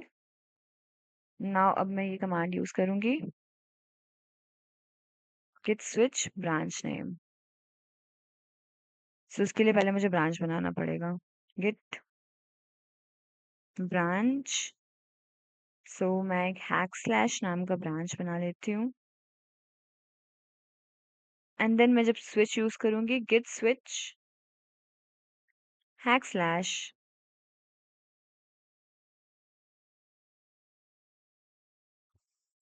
सॉरी मैंने स्पेलिंग गलत लिख दी थी, हैक स्लैश, हैक स्लैश। हाँ, नाउ अब मैं खुशी से हैक स्लैश पर स्विच कर चुकी हूँ। सो गेट स्विच यूज किया जाता है अगर आपको किसी ब्रांच से किसी दूसरे ब्रांच पे स्विच करना है। Then now git switch dash C feature branch, मतलब अगर तुम्हें किसी ब्रांच से न्यू ब्रांच बना के उस पे स्विच करना है, देन फिर तुम यूज करोगे gate switch dash C feature branch, या मतलब not feature branch is the name of the branch, again I am specifying it. अब मुझे एक और ब्रांच बनाना है और मैं चाहती हूँ अगर मैं जैसे मैं वो ब्रांच बनाऊं और मैं उस पर स्विच हो जाऊं। अगर मैं गिट ब्रांच हैक स्लैश लिख रही हूँ तो बस वो ब्रांच बन रहा है। अगर देन फिर मुझे लिखना पड़ रहा है गिट स्विच हैक स्लैश, तो मैं उस ब्रांच पे स्विच हो रही हूँ। मैं चाह रही हूँ ये दोनों स्टेप एक साथ हो जाए, मतलब ब्रांच बन भी जाए और मैं इस पे स्विच भी हो जाऊँ। देन फिर we can use git switch C, and यहाँ पे मैं कुछ भी नाम लिख देती हूँ, स्टडी। सो मैंने ये स्टडी ब्रांच भी बना लिया और मैं इसमें स्विच भी कर गई। Now to delete a branch, we use the command git branch dash d। अभी मैं तुम्हें दिखाना चाहती हूँ मेरे पास कितने सारे ब्रांचेस हैं। अब देख सकते हो हैक स्लैश खुशी मेन स्टडी, इतने सारे ब्रांच है मेरे पास। एंड मैं अभी करेंटली स्टडी ब्रांच पर हूँ और मैं चाहती हूँ कि मैं ब्रांच डिलीट करूँ, मैं चाहती हूँ मैं हैक स्लैश ब्रांच डिलीट कर दूँ। तो मैं गिट ब्रांच डी और यहाँ पे मैं हैक स्लैश नाम डाल दूंगी। So now hack slash branch जो है वो डिलीट हो गया। अब वापस से हम लोग चेक करते हैं कि हमें गिट ब्रांच में कौन कौन से ब्रांच मिलते हैं। तो तुम चेक कर सकते हो, इनिशियली हैक स्लैश हमारा ब्रांच में था जब हम लोगों ने ये कमांड यूज किया, सो हमारा ये हैक स्लैश ब्रांच डिलीट हो गया।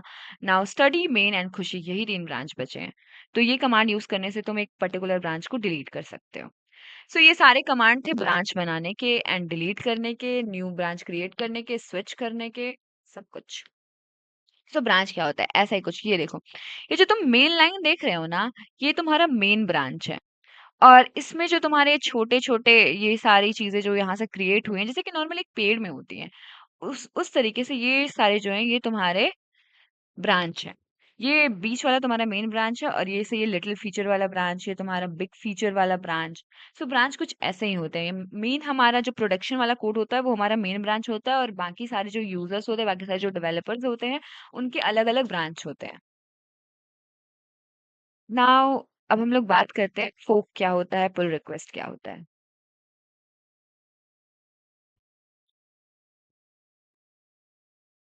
नाउ हम लोग फोक कहाँ यूज करते हैं। सो सपोज एक सीन इमेजिन करो कि तुम लोग किसी ग्रुप में किसी सिंगल चीज पर, किसी सिंगल प्रोजेक्ट पर काम कर रहे हो।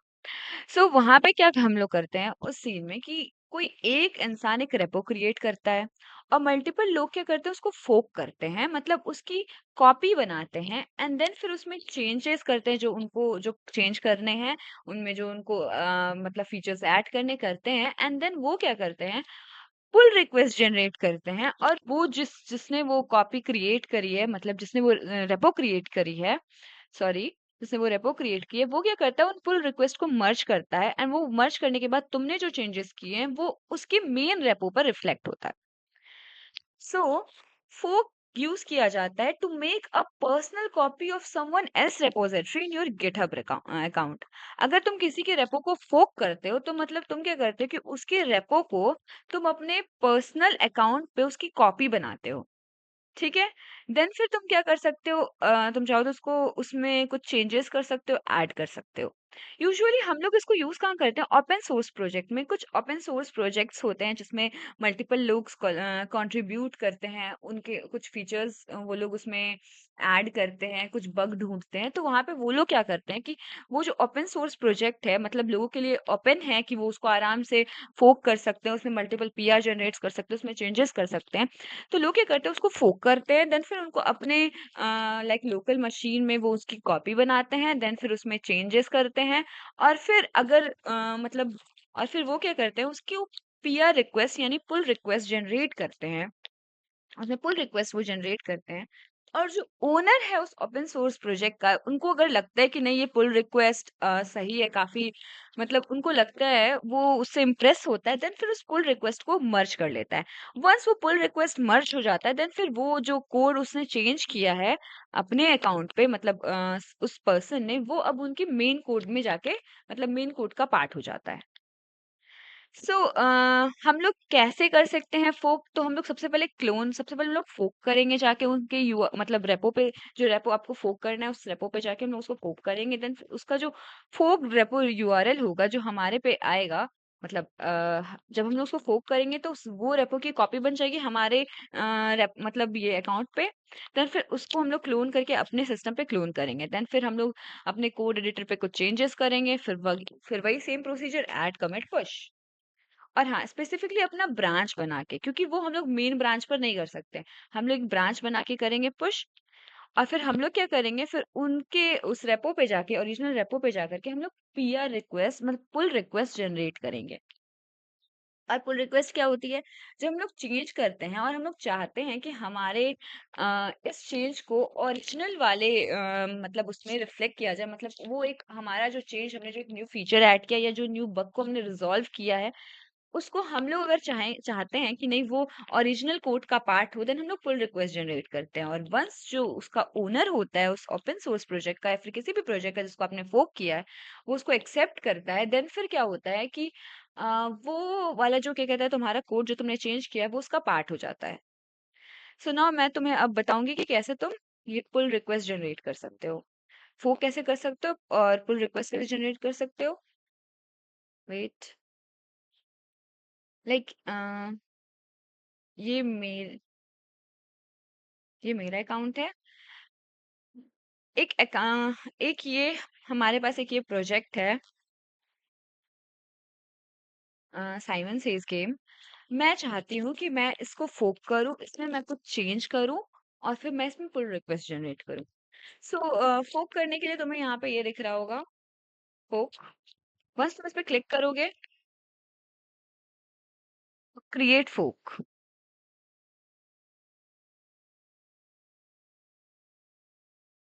सो अब ये थोड़ी देर बाद क्या हो जाएगा कि ये फोक करके मतलब इसका एक कॉपी बन जाएगा मेरे मतलब मेरे अकाउंट में। तुम देख सकते हो कि अब देखो इसका यूआरएल क्या हो गया, खुशी 2208 साइमन सेज गेम। अब ये क्या हो गया, अब ये मेरे रेपो पे एक वो वाला जो था, अब तुम देखोगे पहले तो वो उस रेपो पे था, अब यहाँ ये मेरी रेपोजिटरी पे देखोगे, अगर मैं इसको भी रिफ्रेश करूं तो तुम देख रहे हो। हम्म, ये देख रहे हो यहाँ पे साइमन सेज गेम। सो ये जो रेपो यहाँ पे दिख रहा होगा, फोक फ्रॉम दिस, यहाँ से दीक्षा देवी, यहाँ से हम लोगों ने फोक किया है। सो अब ये मेरे उसका एक वो जो ओरिजिनल रेपो था उसकी कॉपी मेरे यहाँ मतलब मेरे अकाउंट में गिटहब अकाउंट पे आ गई है। नाउ अब अगर हम लोग चाहते हैं कि हम लोग इसमें कुछ चेंज करें और एक पुल रिक्वेस्ट जनरेट करें, हमें मतलब हमने जब इसको इस रेपोजिटरी को देखा तो हमें लगा कि नहीं एक चेंज है या फिर एक न्यू फंक्शनैलिटी हम ऐड कर सकते हैं, तो हमने उसे फोक किया।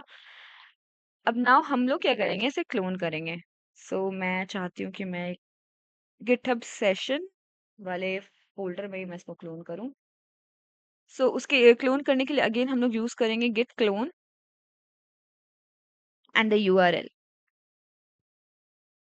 सो जब ये हो जाएगा तो तुम देख सकते हो एक यहाँ पे रेपो आ गया है जिसमें मतलब देख सकते हो तुम,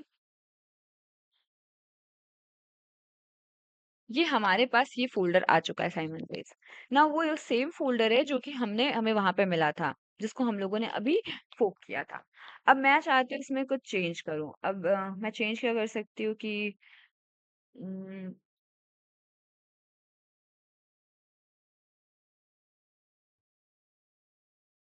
अ अ अ, यहाँ पे मैं एक डिफ टैग बना के मैं क्या पे ऐसे ही ये नॉर्मली मैं कर रही हूँ, मैं इसको कमेंट आउट कर दूँगी बिकॉज़ ये फिर मतलब जिसकी ये रेपो है उसको प्रॉब्लम हो सकती है। सो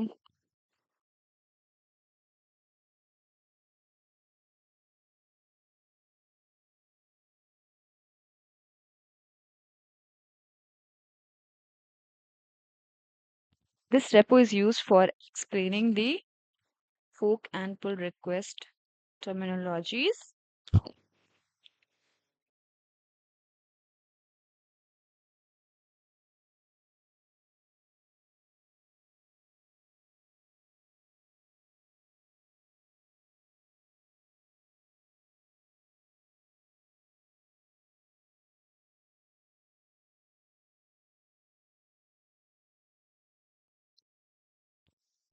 सो मैंने ये एक न्यू चेंज एडिट किया और मैं इसको कमेंट आउट भी कर देती हूँ, अदरवाइज प्रॉब्लम हो सकती है। सो मैंने ये किया। अब ये चीज़ मैंने ऐड करी है। अब मैं चाहती हूँ कि ये मैंने कुछ अज्यूम कर लो कि मैंने कुछ एक न्यू फीचर या कुछ न्यू बग रिजॉल्व किया और मैंने एक ऐड करना चाहती हूँ ये मेन वाले और जो मेरा जो ये मेन जो साइमन सेज और मतलब जो तुम्हारा ओरिजिनल साइमन सेज वाला है जो कि यूजर के पास है, जो मतलब जिसके ओनर के पास है, मैं चाहती हूँ कि उसमें मेरा ये वाला जो चेंज है वो रिफ्लेक्ट हो। देन मैं क्या करूँगी, सबसे पहले अगेन गिट ऐड, सबसे पहले मुझे साइमन सेज में जाना पड़ेगा उसे ऐड करने के लिए। सीडी कमांड यूज करके हम लोग किसी फोल्डर के अंदर जा सकते हैं। देन मैं करूँगी गिट ऐड डॉट, देन फिर मैं करूँगी गिट कमिट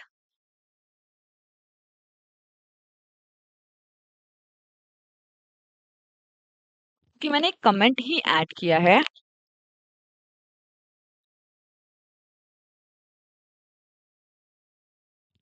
तो मैंने ये एक यूज कर लिया एडेड अ कमेंट ओनली, ताकि जो वो यूजर है उसको समझ मतलब जो ओनर है उसको पता चल जाए कि मैंने उसमें कुछ खास छेड़छाड़ नहीं किया, मैंने बस उसमें कमेंट ऐड किया है।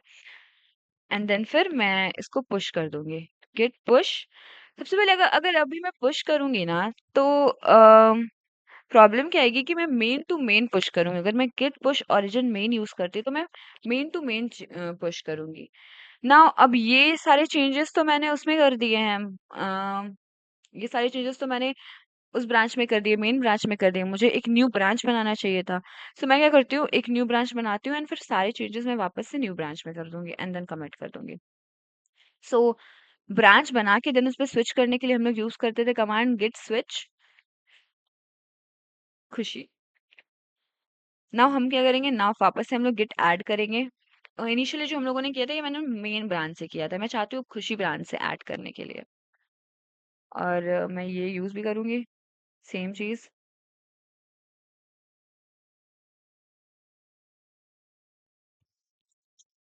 ठीक है। ये ऑलरेडी कमिट हो चुका था और मैं पुश करना चाहती हूँ यहीं से, गिट पुश ओरिजिन खुशी।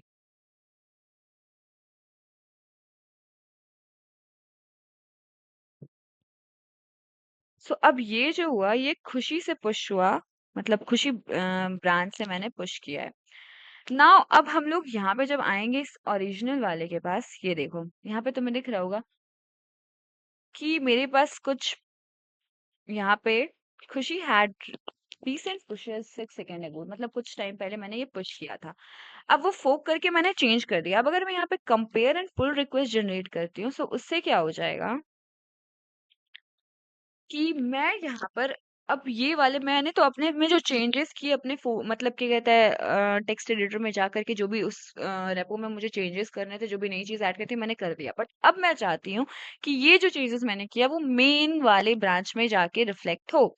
मतलब जो ओरिजिनल वाला जो साइमन सेज है, जो मतलब उसके मेन ऑथर ने बनाया है, मैं उसमें चेंज चाहती हूँ। सो मैं उसके लिए पुल रिक्वेस्ट जनरेट करूंगी। और यहाँ पे मैंने added a comment only title दिया है, ताकि उसे पता चल जाए कि मैंने क्या चेंजेस किए। तुम चाहो तो यहाँ पे डिस्क्रिप्शन ऐड कर सकते हो कि तुमने क्या क्या चेंजेस किए, उसके स्क्रीनशॉट ऐड कर सकते हो। बस मैं भी कुछ खास डिस्क्रिप्शन ऐड नहीं करूंगी। And create a pull request, create pull request करूंगी। सो मेरा क्या हो जाएगा, यहाँ पे एक पुल रिक्वेस्ट जनरेट हो जाएगा। तुम देख सकते हो यहाँ पे आ गया एक pull request, added a comment only, and then ये हमारा पुल रिक्वेस्ट जनरेट हो गया है। अब ये पुल रिक्वेस्ट जाएगा हमारे इस मेन साइमन सेज के ऑथर के पास, और फिर वो उसे मतलब एनालाइज करेंगे। उन्हें अगर लगेगा कि नहीं दिस इज परफेक्ट, कि हम इसको मर्ज कर सकते हैं, तो वो उसे मर्ज कर लेंगे, अदरवाइज वो ऐसे ही छोड़ देंगे। सो ऐसे हम लोग फोक करते हैं, एंड देन चेंजेस करते हैं कुछ, एंड देन फिर उसको पुल रिक्वेस्ट जनरेट करते हैं।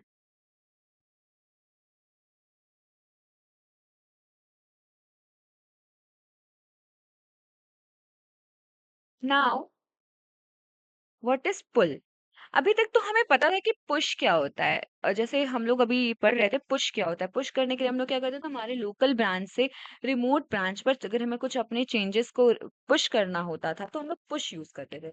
नाउ पुल जस्ट इसका अपोजिट है। जब हम लोग चाहते हैं कि रिमोट ब्रांच से कुछ हमारे लोकल ब्रांच पे अपडेट हो जाए।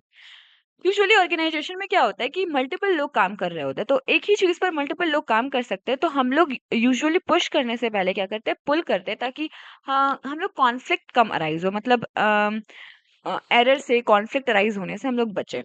तो पुल करने से क्या, पुल करने से क्या होता है, sorry I am so sorry, pull करने से क्या होता है कि जो भी चेंजेस हमारे रिमोट रिपोजिटरी में रिफ्लेक्ट हुए हैं, लाइक मैंने फोक किया तो हमारा पूरा वो अप टू डेटेड जो हमारा था, पूरा का पूरा कोड हमारे अकाउंट मतलब हमारे लोकल मशीन पे आ गया। टिल हम लोग कुछ चेंजेस कर रहे हैं, मल्टीपल लोग और उसमें पुश किए जा रहे हैं, और उनके पुल रिक्वेस्ट भी मर्ज किए जा रहे हैं, तो वो सारे अपडेट होते जा रहे हैं, बट हमारा सिस्टम तो अपडेट नहीं हुआ है। सो उसे अपडेट करने के लिए हम लोग गिट पुल ओरिजिन, और हमारा जो ब्रांच है जिसमें हम लोग जानते हैं गिट पुल ओरिजिन मेन, ये यूज करते हैं हम लोग। उससे क्या हो जाता है, हमारा वो सारा का सारा अपडेट जो होता है वो सब कुछ हमारे में वापस से हमारा जो क्या कहता है लोकल मशीन पे जो हमारा वो रेपो है वो अपडेट हो जाता है। देन फिर हम लोग क्या करते हैं कि उसके बाद हम लोग उसमें कुछ चेंज करते हैं। सो ये इम्पोर्टेंट क्यों हो जाता है, हो सकता है कि हम किसी चीज पर काम कर रहे हो और सिमिलरली किसी और लोगों ने भी उस पर काम किया हो। सो अगर हम लोग डायरेक्टली पुश करें, सो उसमें हो सकता है कि कुछ कॉन्फ्लिक्ट अराइज हो जाए। सो अगर हम लोग पुल कर लेते हैं उन चीजों को, तो हमें वो कॉन्फ्लिक्ट को हम लोग अवॉइड कर लेते हैं, ताकि हम लोग उस कॉन्फ्लिक्ट से बचने में हमें हेल्प हो जाती है। और अगर हम लोग कुछ चेंज देखना चाहते हैं, गिट फेच कमांड हम लोग यूज करते हैं। अगर हम लोग चाहते हैं कि हम लोग क्या क्या चेंजेस हुए मर्ज करने से पहले वो देखने के लिए, तो हम लोग गिट फेच कमांड यूज करते हैं, ताकि हमें पता चल जाए कि चेंज होने से पहले, मतलब ये मर्ज करने से पहले हम लोगों ने, हम मतलब उसमें क्या क्या चेंजेस हम लोगों ने किए हैं। And what is dot git ignore file? As its name suggest कि गिट इग्नोर मतलब which is something git is going to ignore. So एक गिट इग्नोर फाइल होता है जो कि हमारा गिट क्या करता है, उसको ट्रैक नहीं करता है। उसमें कुछ भी चेंजेस हो गिट उसे ट्रैक नहीं करेगा। अब ये इम्पोर्टेंट क्यों हो जाता है? क्योंकि ये अगर हम लोग किसी ऑर्गेनाइजेशन में काम करते हैं, तो उसमें मल्टीपल प्राइवेट कीज़ होती हैं, एपीआई कीज़ होती हैं, डिपेंडेंसीज़ होती हैं, जो हम नहीं चाहते हैं कि किसी अदर लोगों को पता चले। क्योंकि इन केस क्या हो सकता है, हमारा प्राइवेट डेटा लीक हो सकता है। हो सकता है हमारे डेटाबेस का एपीआई की है, या फिर किसी भी मल्टीपल चीज़ों का हमारा कुछ सीक्रेट की वगैरह है। तो हम लोग नहीं चाहते कि किसी अदर लोगों को पता चले। अगर वो उन लोगों को पता चलेगा, तो हो सकता है कि हमारे पास जो डेटा सिक्योर्ड है, वो लीक हो जाए। उसके लिए हम लोगों को आप हमें तो कोड पुश करना है, तो हम लोग क्या करते हैं, उसे हम लोग एक पर्टिकुलर फाइल में स्टोर करते हैं, और फिर उस फाइल को हम लोग डॉट गिट इग्नोर में ऐड कर देते हैं। उससे क्या हो जाता है कि वो फाइल हमारी फिर पुश जब हम लोग पुश कर रहे होते हैं या कमिट कर रहे होते हैं, ऐड कर रहे होते हैं, तो गिट उसको इग्नोर कर देता है। गिट ना उसको ट्रैक करेगा, ना उसको उसमें कुछ चेंजेस को वो मतलब रिकॉर्ड करेगा, ना उसको पुश करेगा, ना कमिट करेगा। गिट उसको कंप्लीटली इग्नोर कर देता है। तो वो क्या होता है, वो फाइल जो है हमारी गिटहब अकाउंट, क्योंकि गिटहब अकाउंट पे जो हम लोग रेपो डालते हैं, वो हमारी यूजुअली पब्लिक होती है, तो लोग हमें देख सकते हैं, लोग उसके पूरे पूरे उसके रिकॉर्ड्स को देख सकते हैं, सब कुछ देख सकते हैं। अगर हम लोग उसको पब्लिक कर देंगे, तो फिर तो डेटा के हैम्पर होने के चांसेस बहुत ज़्यादा आ जाते हैं। इस वजह से हम लोग डॉट गेट इग्नोर फाइल बनाते हैं, ताकि वो क्या करे, कुछ-कुछ फाइल्स जिनको हम चाहते हैं कि वो हमारे सिक्योर्ड रहे, किसी को पता ना चले, ये हमारे सेफ्टी के लिए ज़रूरी होता है, वो गिटहब पे पुश ना हो, वो ट्रैक ना हो गिट से, उनका कोई रिकॉर्ड ना रखा जा सके। इसलिए हम लोग डॉट गिट इग्नोर फाइल बनाते हैं, और हम लोग फाइल को उसमें ऐड कर देते हैं।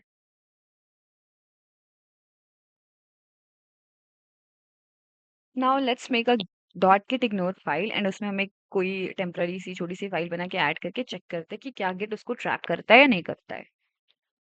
सो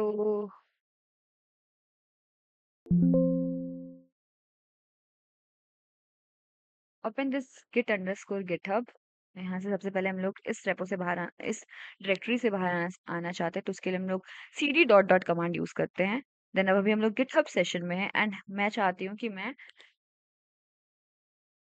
गिट अंडरस्कोर उसमें जाऊँ, तो उसके लिए हम लोग cd git, देन तुम टैब अगर प्रेस करोगे, तो तुम्हें वो सेम तुम्हारा जो उस नाम का है फोल्डर है, वो रेपो है, वो आ जाता है। तुम क्लिक करके देन फिर उसके अंदर जा सकते हो। नाउ मैं यहाँ पे एक न्यू फाइल क्रिएट कर देती हूँ। नो, उसको रीनेम नहीं करना मुझे। मैं I wanted to create a file here which is dot env। Usually dot env files वो होती है जिसमें हम लोग अपने सीक्रेट कीज वगैरह स्टोर करते हैं। मैं यहाँ पे लिखना चाहूंगी सीक्रेट अंडरस्कोर की इज इक्वल टू समथिंग खुशी एंड कुछ डेटा। ठीक है, ये डॉट env फाइल मैंने बना ली। और मैं अब इसके लिए मुझे डॉट गेट इग्नोर फाइल बनानी पड़ेगी। सो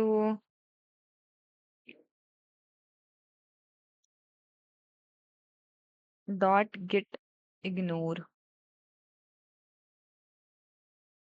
ये डॉट गिट इग्नोर फाइल मैंने बना ली, और मैं यहाँ पे ऐड कर दूंगी डॉट env, एंड यहाँ मुझे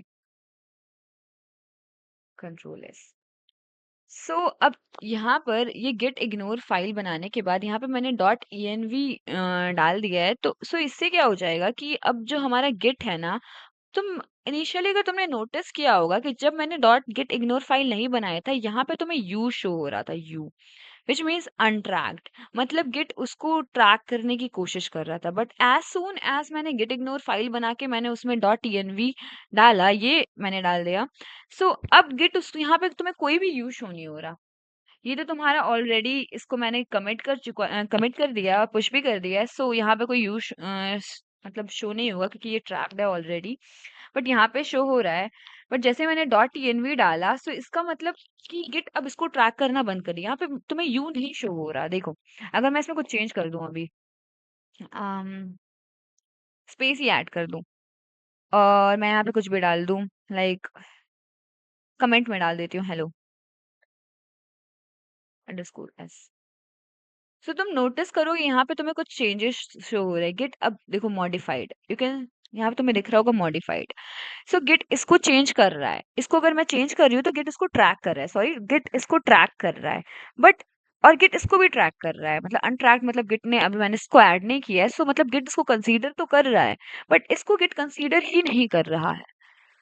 सो डॉट गिट इग्नोर फाइल हम लोग बना के जब उसमें हम लोग कोई भी फाइल्स की नेम डालते हैं, सो गिट उसको इग्नोर कर देता है, फिर गिट उसको ना ट्रैक करता है, ना स्टोर करता है, ना उसको पुश करता है, कुछ भी नहीं करता। सो एक बार मैं तुम्हें पुश करके भी दिखाती हूँ कि क्या अगर हम लोग इसको करें तो क्या हमारा डॉट, मैंने यू चेक करो, मैंने गिट ऐड डॉट किया, मतलब मैंने सब कुछ ऐड कर दिया है।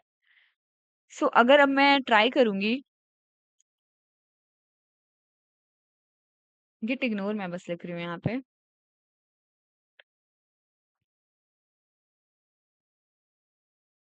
अगर मैं इसको पुश करूंगी, करेंटली मैं किस ब्रांच पे थी, खुशी पे।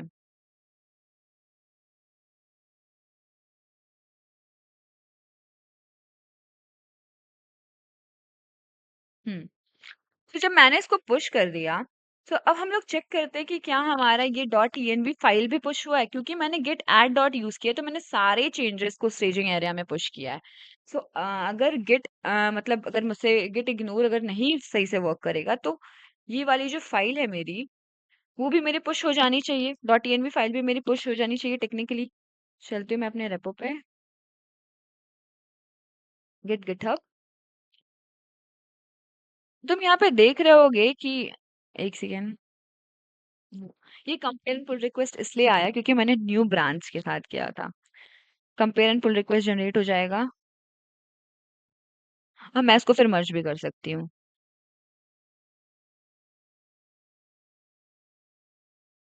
मर्ज पुल रिक्वेस्ट, कंफर्म मर्ज। मैंने अभी तुम्हें सिखाया था कि पुल रिक्वेस्ट कैसे जनरेट करते हैं, और मैंने अभी तुम्हें पुल रिक्वेस्ट मर्ज करना भी सिखाया,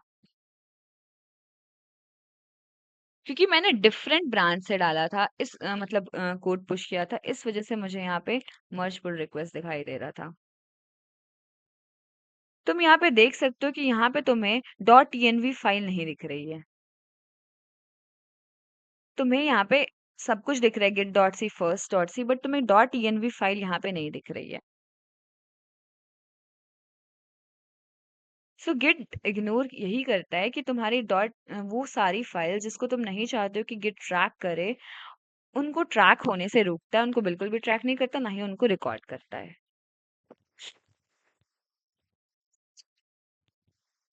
now talking about resolving conflicts. सबसे पहले तो ये कॉन्फ्लिक्ट्स अराइज कैसे होते हैं। So when working with git, merge conflicts occur when changes from different branches clash and git can't automatically merge them.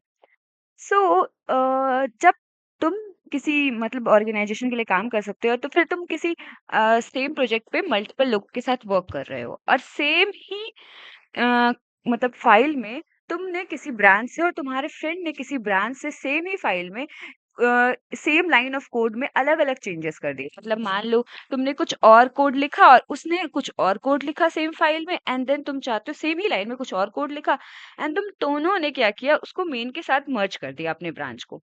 So Git confuse हो जाएगा उस केस में कि वो किसके कोड को एक्सेप्ट करे और किसके कोड को रिजेक्ट करे। हो सकता है कि सेम लाइन में तुमने कुछ कोड लिखा और तुम्हारे फ्रेंड ने कुछ कोड लिखा, और वो दोनों कोड एक दूसरे से कॉन्फ्लिक्ट है, मतलब सेम नहीं है, अलग है। सो जब गेट उसको मेन के साथ मर्ज करेगा, तो उसको समझ में नहीं आएगा ना कि कौन सी फाइल को एक्सेप्ट करे, कौन सी फाइल को रिजेक्ट करे।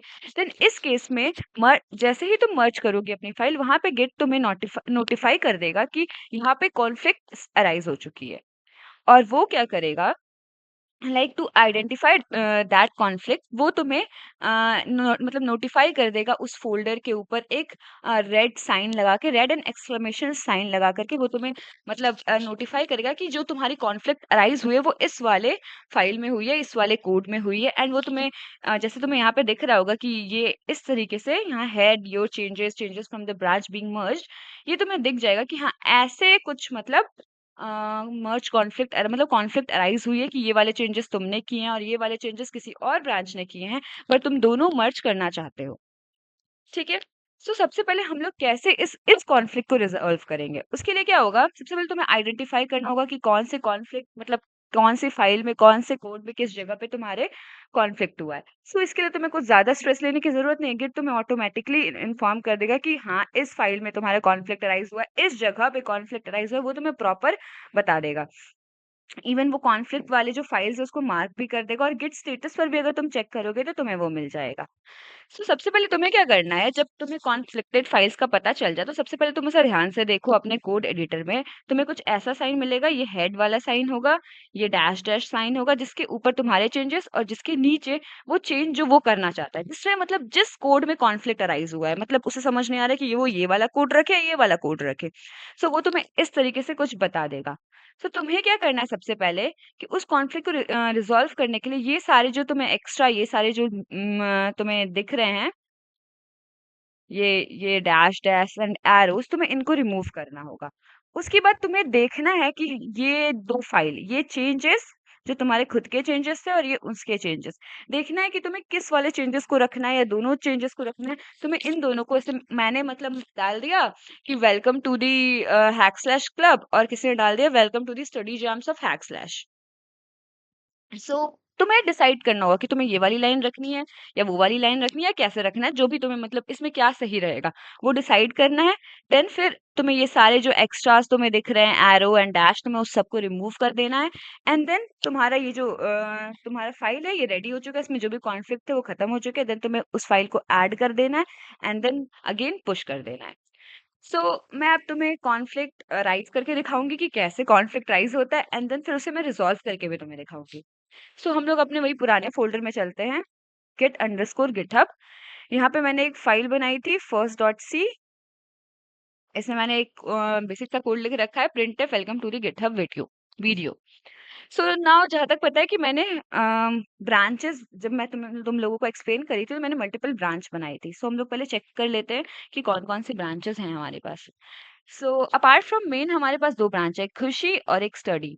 मैं खुशी और स्टडी में डिफरेंट चेंजेस करूँगी सेम लाइन पे, और मैं उन दोनों ब्रांचेस को मेन में मर्ज करने की कोशिश करूँगी, एंड देन लेट्स सी कि मर्ज कॉन्फ्लिक्ट कैसे अराइज़ होता है। सबसे पहले ये वीडियो है तो मैं यहाँ पे डालना चाहूँगी वेलकम टू #club।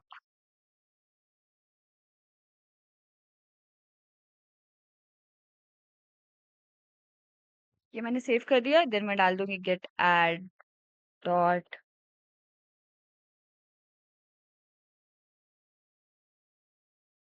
ये सारी चीज़ें मैं अभी स्टडी ब्रांच से कर रही हूँ। हम देख सकते हैं मैं अभी करंटली स्टडी ब्रांच में हूँ। Git commit.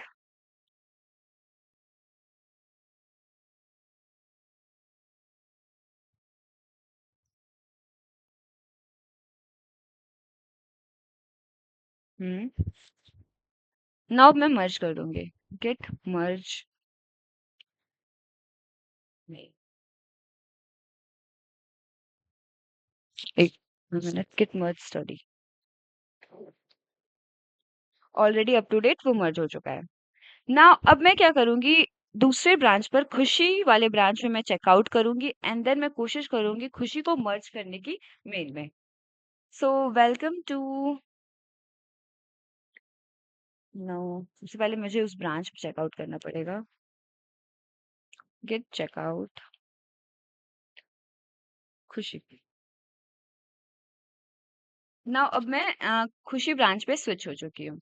यहाँ पे फिर मैं चेंज कर दूंगा वही, welcome to the study jams of hack slash.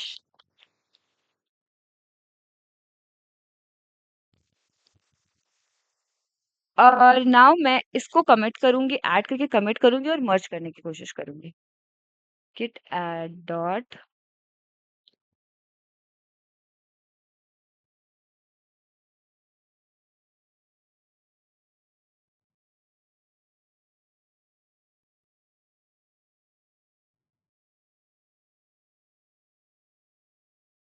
And now मैं अब इसको मर्ज करूंगी, git merge खुशी। ना एज सुन एज मैं इसको क्लिक मतलब एंटर करूंगी, देन फिर तुम्हें दिखाई देगा कि कैसे मर्ज कॉन्फ्लिक्ट अराइज होती है। wait a minute.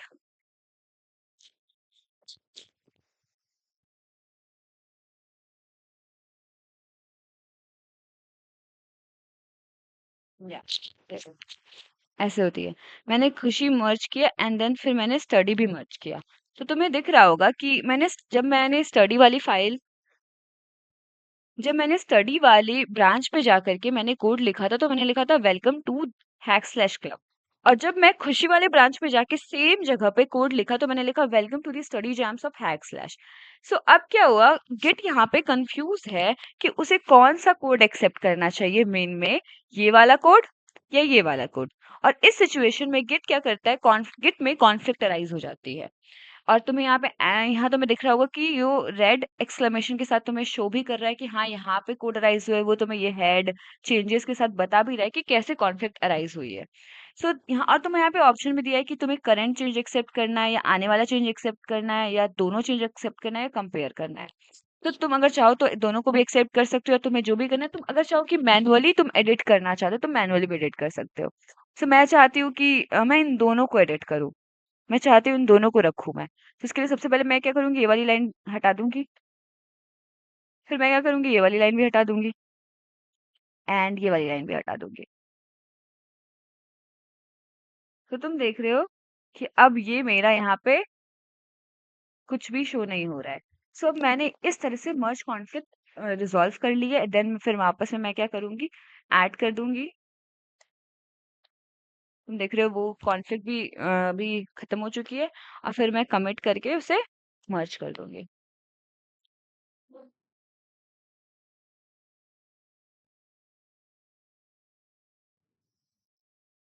Resolved conflict.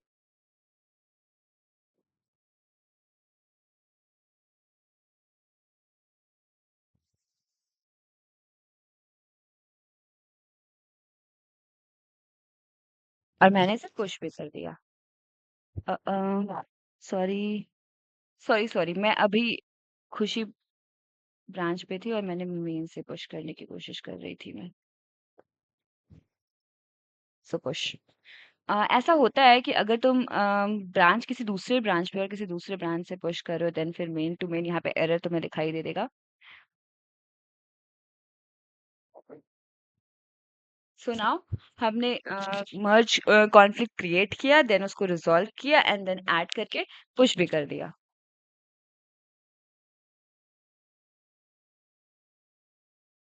Now thank you for watching this video. I hope तुम्हारे सारे डाउट्स रिगार्डिंग गिट गिटहब अगर तुम्हें पहले से आता होगा तो भी क्लियर हो गए होंगे, या अगर तुम्हें कुछ वापस से तुमने बेसिक से सीखा है तो भी तुम्हें समझ में आ गया है। Thank you so much watching this video and आगे स्टडी जैम्स के और भी सारे वीडियोस आने वाले हैं रिगार्डिंग डिफरेंट डोमेन्स की वीडियो आने वाले हैं, तुम्हें वेब के आने वाले हैं, ऐप के आने वाले हैं, और जितने भी तुम्हारे टेक्निकल डोमेन्स है सबके वीडियो आने वाले हैं। सो मेक श्योर करो तुम हैक स्लैश के साथ अभी सब्सक्राइब कर लो एंड यहाँ पे जुड़े हुए रहो, ताकि तुम्हें मल्टीपल वीडियोस जो अभी आने वाले हैं उसके रिगार्डिंग सारी इन्फॉर्मेशन मिल जाए। एंड बेटर रहेगा तुम्हारे लिए अगर तुम सारे वीडियोस देखोगे तो तुम्हें बहुत सारा कुछ नया सीखने को मिलेगा, नया कुछ जानने को मिलेगा। Thank you so much.